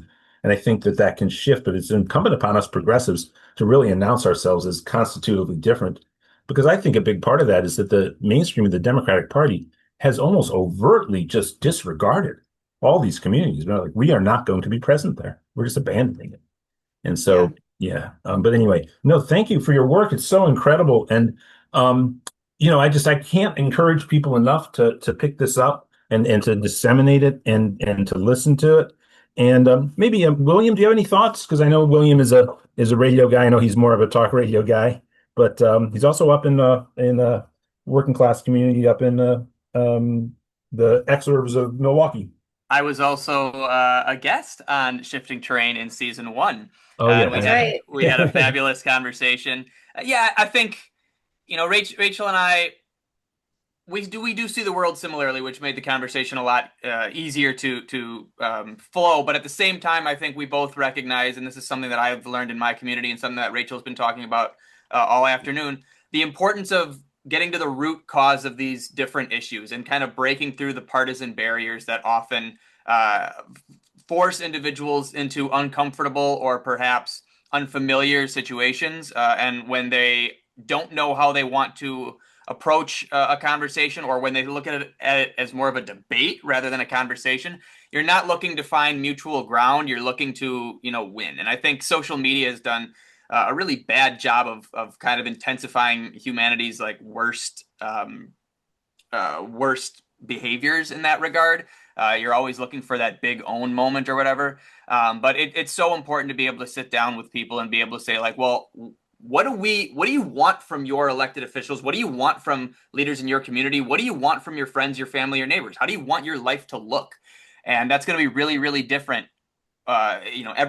All 350 million Americans might have a different, if not similar, but different answers to that question. And if we can kind of touch on some of the root causes that are leading to the suffering for the vast majority of us, I think it's a lot easier to solve them. Absolutely. And William, it's so good to see you. You were an excellent guest. Season one is still very relevant. A lot of people look back at it and think, oh, this was about the election, and it wasn't. It's actually it felt a little divinely inspired. Like it wasn't the plan necessarily, but we found that we were always 2 steps ahead of the news cycle. And those 6 episodes, this is also sort of a mini series each season. That first season, it's literally the blueprint for how we win elections. Everything from what the problem is with polling, what working class voters are actually interested in, the rural-urban divide, we dug into that. We talked about right-wing media capturing the working class, talked to people like William and Angelica Cruz, who is in Wisconsin and won her state election Assembly. What was that? Assembly, yes. State assembly, yeah. State assembly, that's right, in Wisconsin, state assembly. She was a public school teacher, the president of her teachers union, had no interest in being a politician, and won her seat, and was so inspiring, talking about how to take on, like, really champion working class issues in local politics. And we talked to the incredible organizers in Minnesota who were responsible for the Minnesota Miracle and that inside-outside strategy that's so powerful. So anyway, there's a lot there. And the thing that has become a real theme in this season, to what William was talking about, starting with episode 1, features Colin Davis, who's a progressive power lifter in North Carolina. He's a social media star. He lifts weights and talks about politics, progressive politics. And he was in conversation with Reese Peck, who is a professor in New York City who wrote the first book about Fox News and political podcasts. Turns out they were both captains of their high school wrestling teams, working class white guys who talk about bro culture in the manosphere and how we got here and how we're going to get out of it. And Colin is like, we need to have genuine conversations. He's like, I need to actually listen to the bros in the gym who supported Donald Trump and actually hear them and then talk to them from where they're coming from. And that same theme has been in almost every single episode. People who are on the ground doing, trying to prevent abductions by ICE, people fighting the spread of Christian nationalism. Everybody is bringing this spirit of generosity to like really listening to the people who are on the other polar opposite of where they are. And it's really incredible and inspiring. And it does seem to be making a real difference in a lot of different communities. It's shocking, Rachel, how often or how many things those individuals might have in common, because that's something that I used to work at a gym. I have my personal training certs. I am in that culture as well. And it's a story I tell when organizing all the time. The amount of young white men who approach me at the gym and perhaps they need a spot, perhaps they're asking about a question about form, whatever it may or may not be. We become friends over a few weeks. Hey, how you doing? Whatever. Start having these conversations. And when they hear progressive policy or the support of progressive policy from me, they see themselves in me. I'm a trusted messenger because, that dude can, he lifts more weight than me. He can talk fantasy football with me. He can talk about video games with me. Versus when they hear something similar, but it's their Great Aunt Jenny on Facebook, it's a lot easier to dismiss that as, oh, I love Great Aunt Jenny. She's such a nice woman, but she's a crazy liberal hippie or whatever, right? But when they hear someone who looks, talks, and sounds like them saying the same thing, all of a sudden it's like, oh, wait a minute.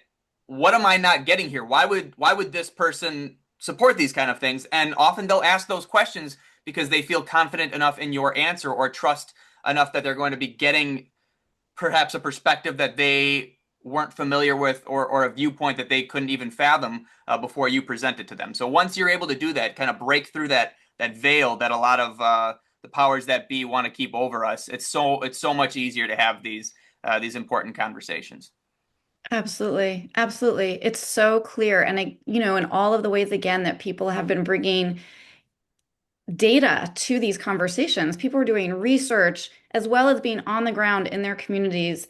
It just keeps coming back over and over again to having conversations that are real, authentic, and connected, because the media is so siloed in ways that continue to surprise me. I think I'm on a sort of really diverse media diet because I think I have some control over it. And I'm constantly surprised at how little I'm actually seeing that people I disagree with are seeing. It's like literally two different realities. And so having those actual conversations, to the degree you encounter people who are different politically, because we're also living in ways that keep us pretty separate. Gym culture has been a huge way that they talked about in the first episode.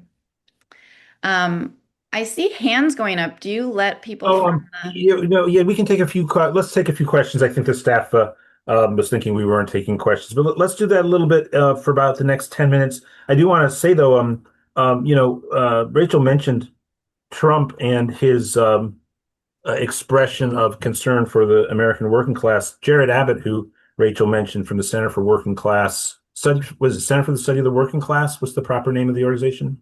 Center for Working Class Politics. Center for Working Class Politics. He's it's great stuff. And I think he himself did a close analysis of Trump's speeches from 2016, and the subject that was mentioned most, just slightly more than immigration in 2016, was the pain of the American working class. Yeah. And you didn't hear that from Hillary Clinton. Now, had Bernie gotten that nomination, you might have had contestation for a lot of votes that otherwise went for Trump. Heidi, you're up again, and then Moji, and we'll probably only have time for about 2 or 3 questions. Go ahead, Heidi. Please unmute. Yes. Can you hear me? Yes. Great. Thank you so much for your work. It's so important. Oops. Saying host is not allowing participants to unmute, but I guess I'm being heard, right? You are being heard, yes. Yeah. Okay. So countdown starts now. Go. At any rate, I'm wondering if the Berklee College, BERKLEE, Berklee College of Music, or the Harvard Living Wage campaigns were at all in your purview of your scope of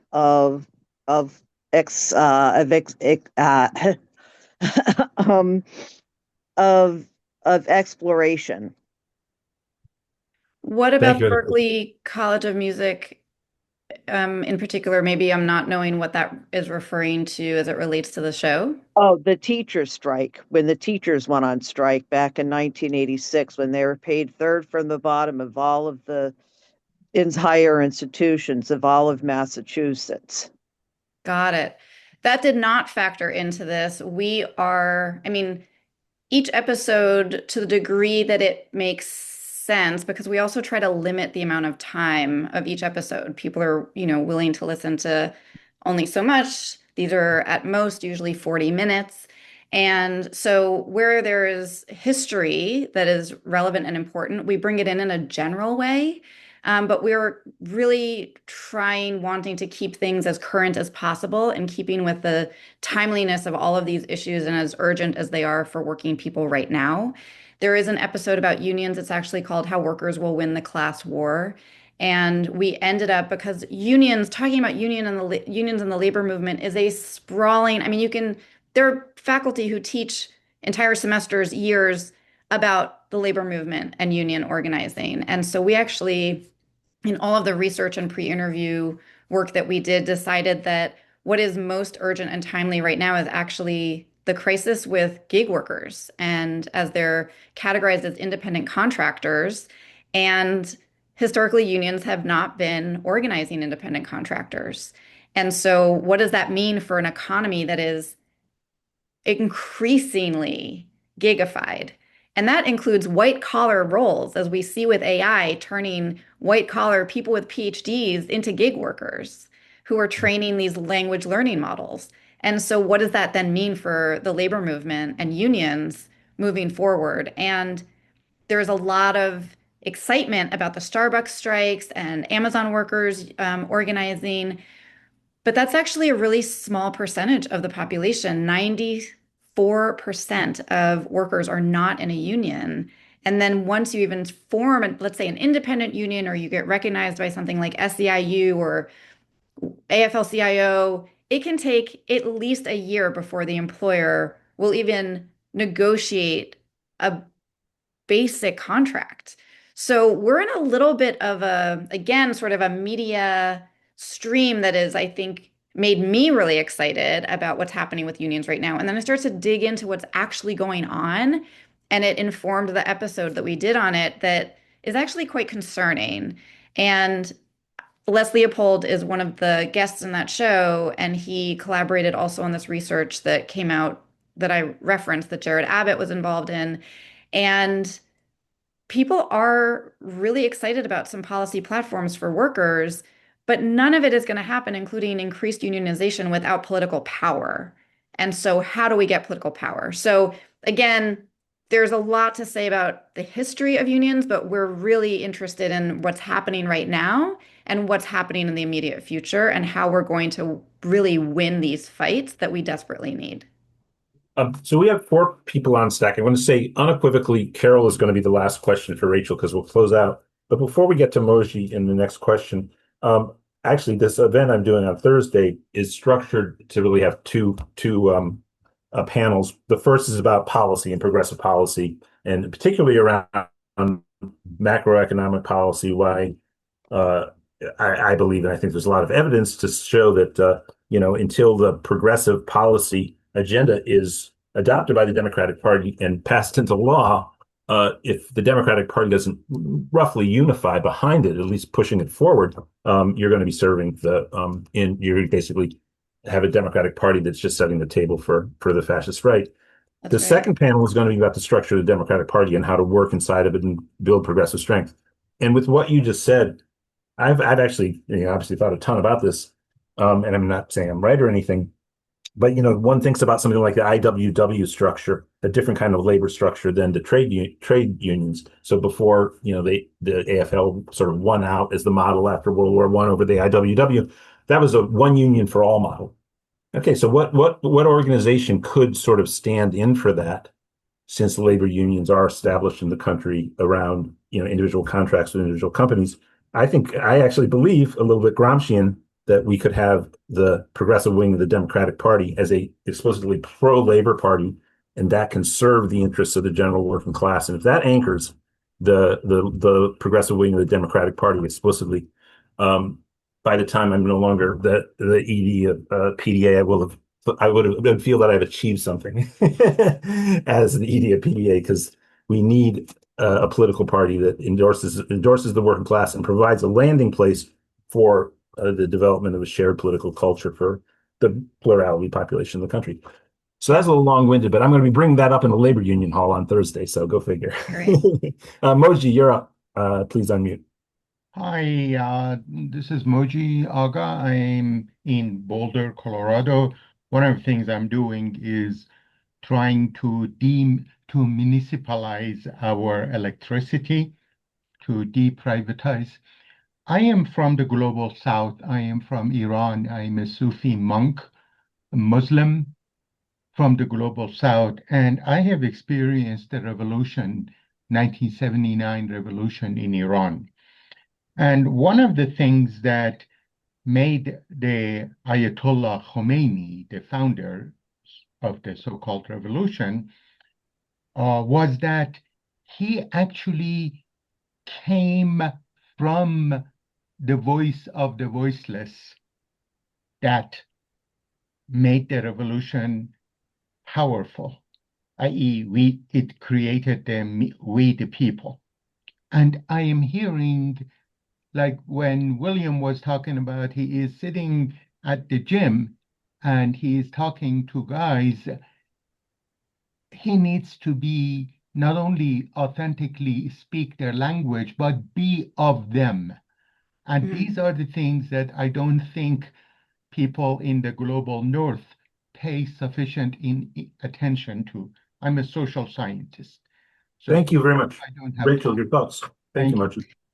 Yeah, absolutely. I'm also a social scientist. I'm trained as a sociologist, so shout out to the social scientists among us.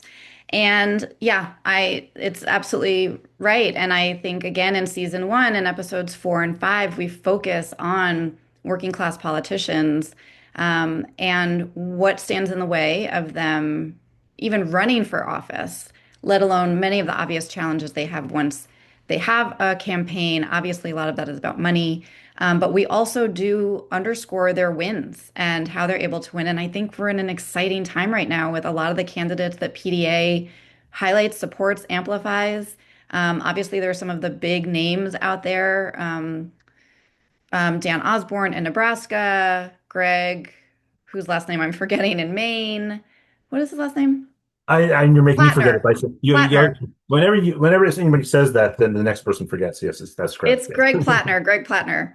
James Tallarico in Texas, right? There are these people who are of the working class who are running. And, I think it's for those of us who are paying attention, really thinking about these issues and committed to the affordability as a main source of so much pain and struggle for the majority of people, that the message needs to stay on point. There is a lot happening, with attacking Plattner for things that seem, Right. sure, but like we got to just like keep our eyes on the goals here, which are to get more working class people of the people into political office. Yeah, no, and the thing with, look, obviously, as a Jewish self-identified person, I heard about what was going on with the tattoo and everything with him, and I really do think people have to um, recognize that the progressive left, I think, has been castigated as the villain in the suffocating of non-elite voices by using, the sort of like cancel culture language policing to suffocate non-elite voices, and that's what the Democratic Party and progressives are accused of in this sort of right-wing framing on the national political dialogue over recent years. But if that's a point of vulnerability, then my word, don't let's hear from the guy. Don't pile on the guy. Don't suffocate his voice. And we also have to be open to people who also change and shift and not condemn them for things they said a few years ago, because I know I don't feel exactly the same way I do about many issues as I did 10 years ago.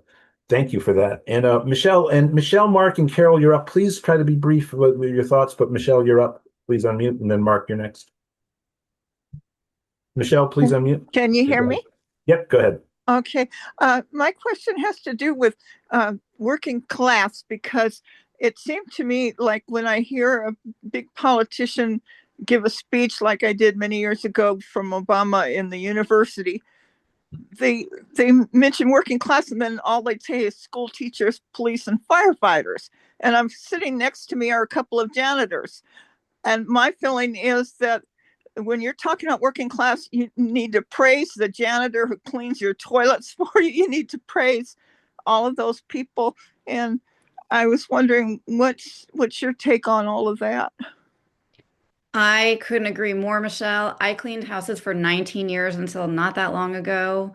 I come from a immigrant single mom family, very poor in a city, around and with many people from different parts of the world who were doing all of the hardest jobs in order to survive and just pay rent.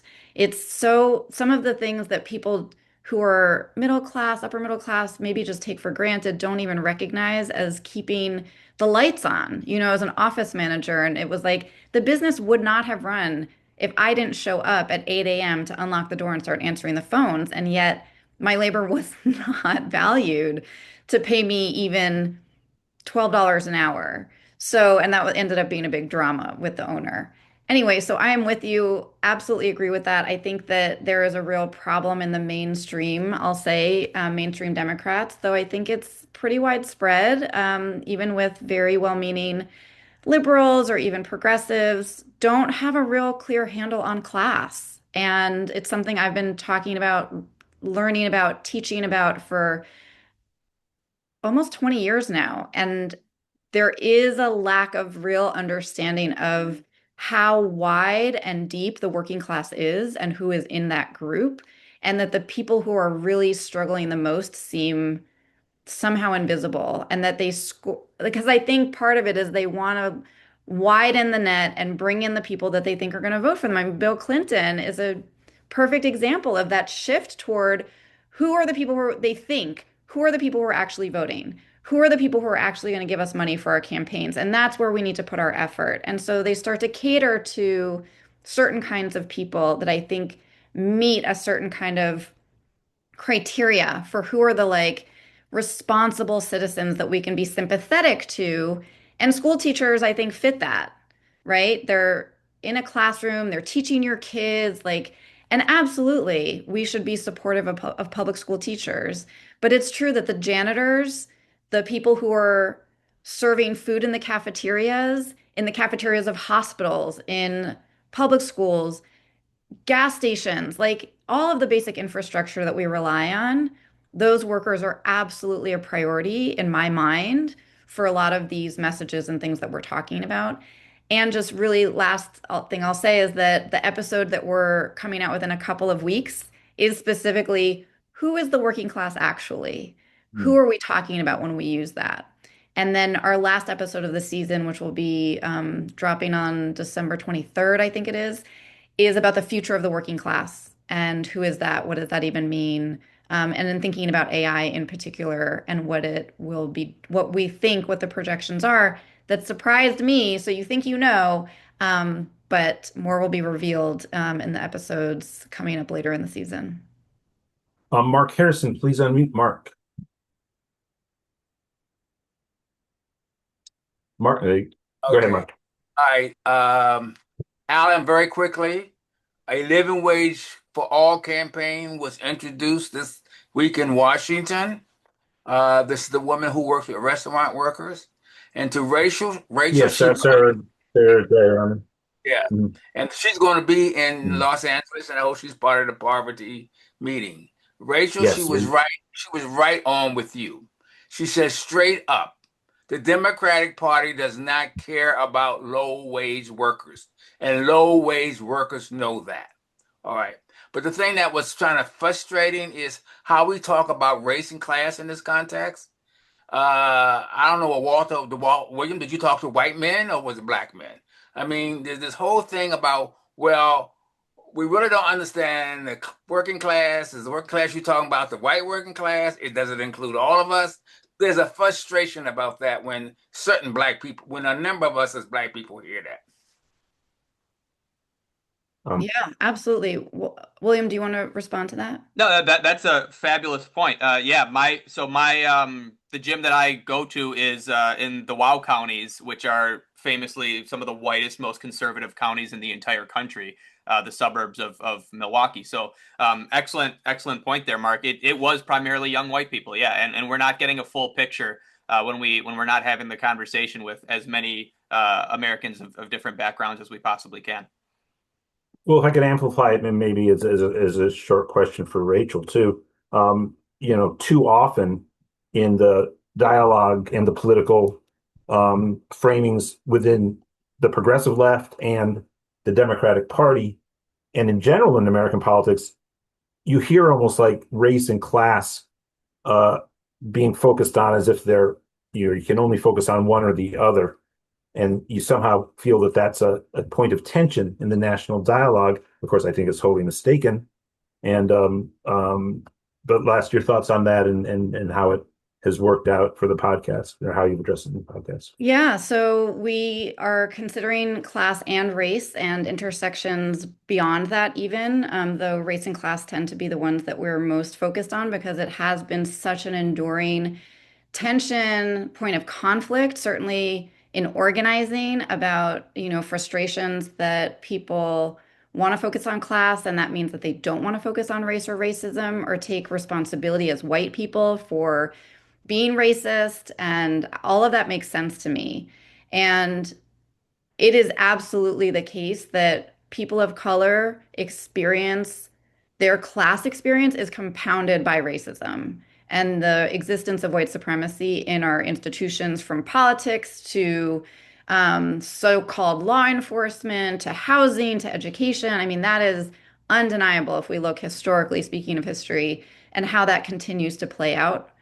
And we do find that fundamentally, people are so pained by the economic realities of being a working person in this country without the job security, the benefits, more and more of the social. I mean, we can't even call it a social safety net anymore.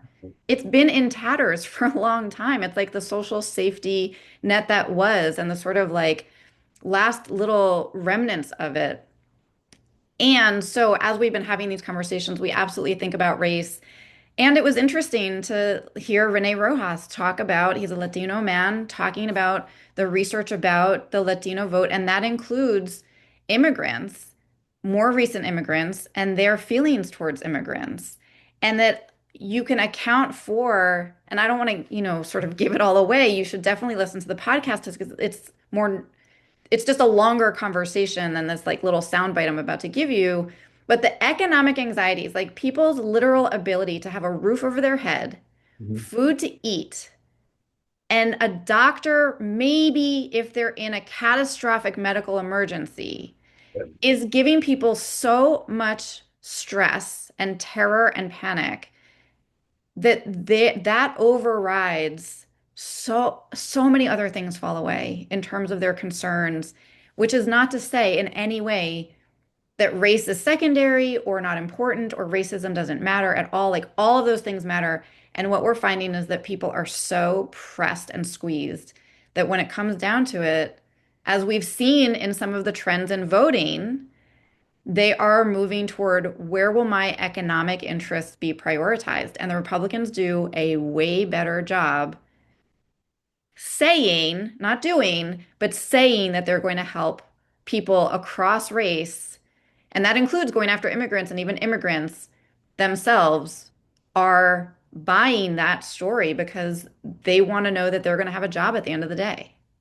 Yeah, I mean, I think as we sit right now, what people may hear that, and I hear it too, and Trump is sort of blowing that up in real time as he's obviously not prioritizing the short-term economic pressures that working class and middle class and poor American households feel. But people out there should recognize that one of the crazy things about Trump, even as it pertains to the 2026 elections, is a lot of this is of his own making. So he can do an executive order to reverse if he feels there is someone compels him that you're going to lose these 2026 midterms unless you reverse some of these tariffs. Well, executive order, he can do it.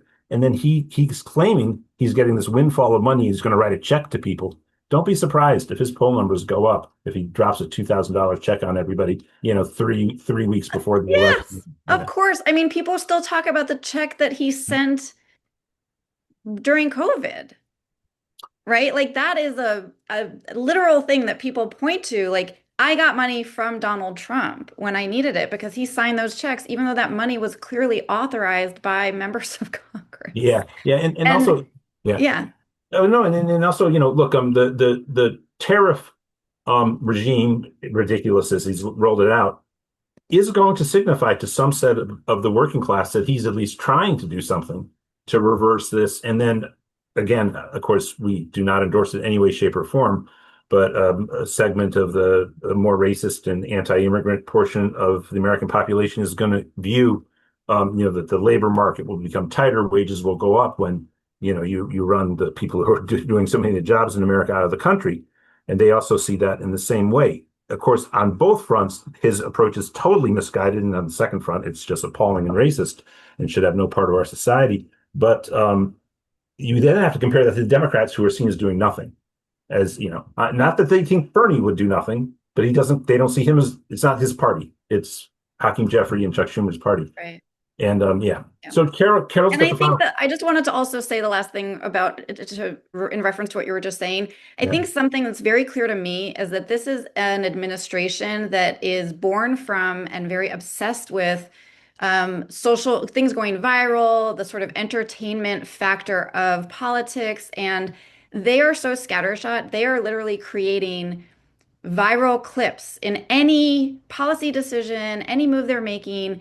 It is because they also are, the mediascape is dominated by Republican billionaires who know how to parse this information into the silos of media so that they're going to be able to tap somebody who is deeply racist and then somebody who's terrified about economics. Like, it's all generated in order to feed these different narratives across so many different anxieties and concerns that, I mean, that's ultimately how I see how there are even contradictions. They contradict themselves because they're appealing to, like they did with saying they care about workers and the pain of working class people, knowing that they weren't going to actually do anything to help them that's meaningful. I mean, I do think the tariffs, that's a complicated, there are some workers who will benefit from that kind of a move.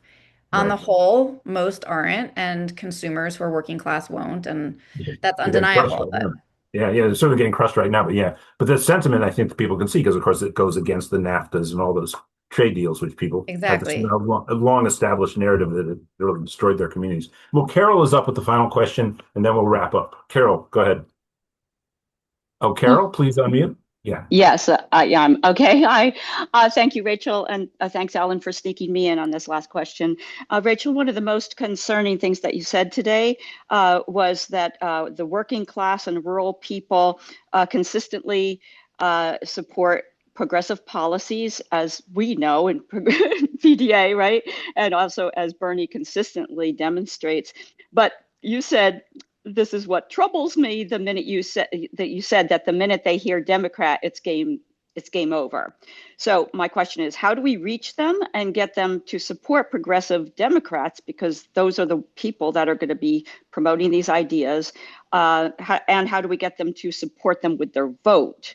I live up in upstate New York in Elise Stefanik country. She's not my district, but she's just a couple minutes, couple of minutes north of me. So we deal with her voters. And also along those lines, beyond just getting, how do we talk to them? Do you have any suggestions of programs or websites to help with these conversations? Thank you.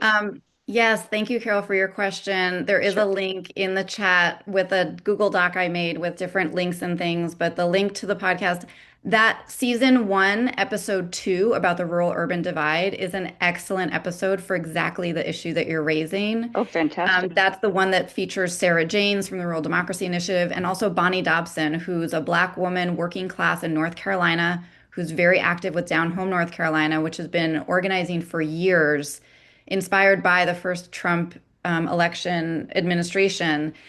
They do deep canvassing, and the work they're doing is incredible and a real model for what needs to be happening to meet people where they are, which in conjunction with what William was saying and the, episode 1 of this season, where Colin is talking about how to reach people across the political divide. Bonnie talks so beautifully about it in episode 2 of season 1. And I know this is not great news, but this research Jared Abbott cites recently is that the Democrats have a toxic brand. That's literally the language they're using. Right. And there is a move toward running independents and independent candidates who, in states, in districts where they won't be an upset to a Democrat, but that there needs to be a more strategic thinking for Democrats to step aside in certain instances or sort of be open to an independent and not feel so strongly that every single election has to have a strong Democrat running, but that they can make way for someone who's an independent, who doesn't carry the toxicity of the Democrat label, who can run on these very progressive policies in some of these rural districts. Of course, Dan Osborne. Thank you. Thank you. And Diana Osborne, of course, was the sort of highest profile example of that. But there were sort of, unfortunately, as it applies to other states, there were sort of some contingent facts that allowed him to do that. I mean, I think everybody knew by the time the election came up he was going to caucus with the Democrats. But, it was a product of this contestation inside the Democratic Party. It is one of the state parties, as people on the call know, that the Bernie Sanders wing of the Democratic Party has been ascendant. So the head of the party, Jane Kleeb, is the board. We're very close to her, and she's also on the board of Our Revolution. And now she's the vice chair of the party. She's quite close to Ken Martin. But if she hadn't been in that position and the progressives had won control of the Democratic Party, almost every other state Democratic Party would not have stood down. So they did stand down. And not only that, it was especially good for Osborne because people knew there were factions within the Democratic Party who didn't want to see that happen. So the public became aware that this was a problem in the Democratic Party. So it didn't taint Osborne to seem like that he really was just a Democrat, right? So all of that's going to be rare to come together. So it's a strategy we're aware of at PDA, and where it can work, we'll support it, but we just don't see many Democratic parties standing down, And so this is tough. It's a tough thing, the two-party system. Look, Rachel, one question for me to you: how can we maybe get stuff to print out? William and I will both be at the DNC meeting. We'd love to get something to print out about shifting terrain and put it on a table and tell people to pick it up at the DNC while we're there, so we get all the DNC members listening to it. Yeah. Love that idea. We can talk about it before, in the interim. But as Alan's already said, please, people, do share this, rate it, review it in Apple Podcasts, Spotify, wherever you get your podcasts. Also, we're on Instagram at Shifting Terrain Podcast. If you follow our show, you'll get updates and great reels. We have a great social media person making great reels. But it all makes a big difference. This is an independently produced podcast. I do not run ads. You won't be listening to something about, I don't know, whatever, finding a therapist online or, refinancing your mortgage or anything that's either at odds with the values of the show or in alignment with the values of the show. I've done a ton of fundraising in order to produce this independently so that you're not going to be hearing ads. You may in the future if we want to keep this going for season 3, but for right now, we're trying to have a lot of integrity as an independent media source with incredibly smart people from, again, across the class spectrum, talking about issues that are important for working people. So it helps us tremendously if you follow the show wherever you get your podcast, download, rate it, love it, send it to people, and then also on Instagram at Shifting Terrain Podcast would help a ton because that's what funders want to see. So.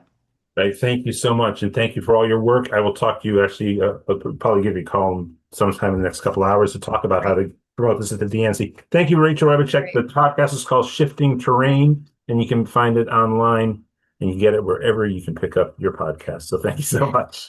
Thanks, everybody. And well, that's it for our town hall. We're going to go to family time and stay on for a second. Mike's going to anchor that. Everybody can, get a word in. I want to thank everybody who put their hands up after Carol, who we couldn't get to on the stack. You can get on the stack now for family time. And I, of course, want to thank Afton Bain, who joined us at the top of the show. I want to thank Dylan Blaha, who's running the 13th, and also David Palmer with his cameo on today's town hall to talk about his perspectives, having run 2 years ago in that district, and of course Rachel Rybaczuk and Susie Shannon as well, and sign up for the DNC Poverty Council too, and join us next week again for another PDA Town Hall. And thank you, everybody. I'm Alan Minsky, and I'll see you then. And Mike Fox, take it away as we go to family time.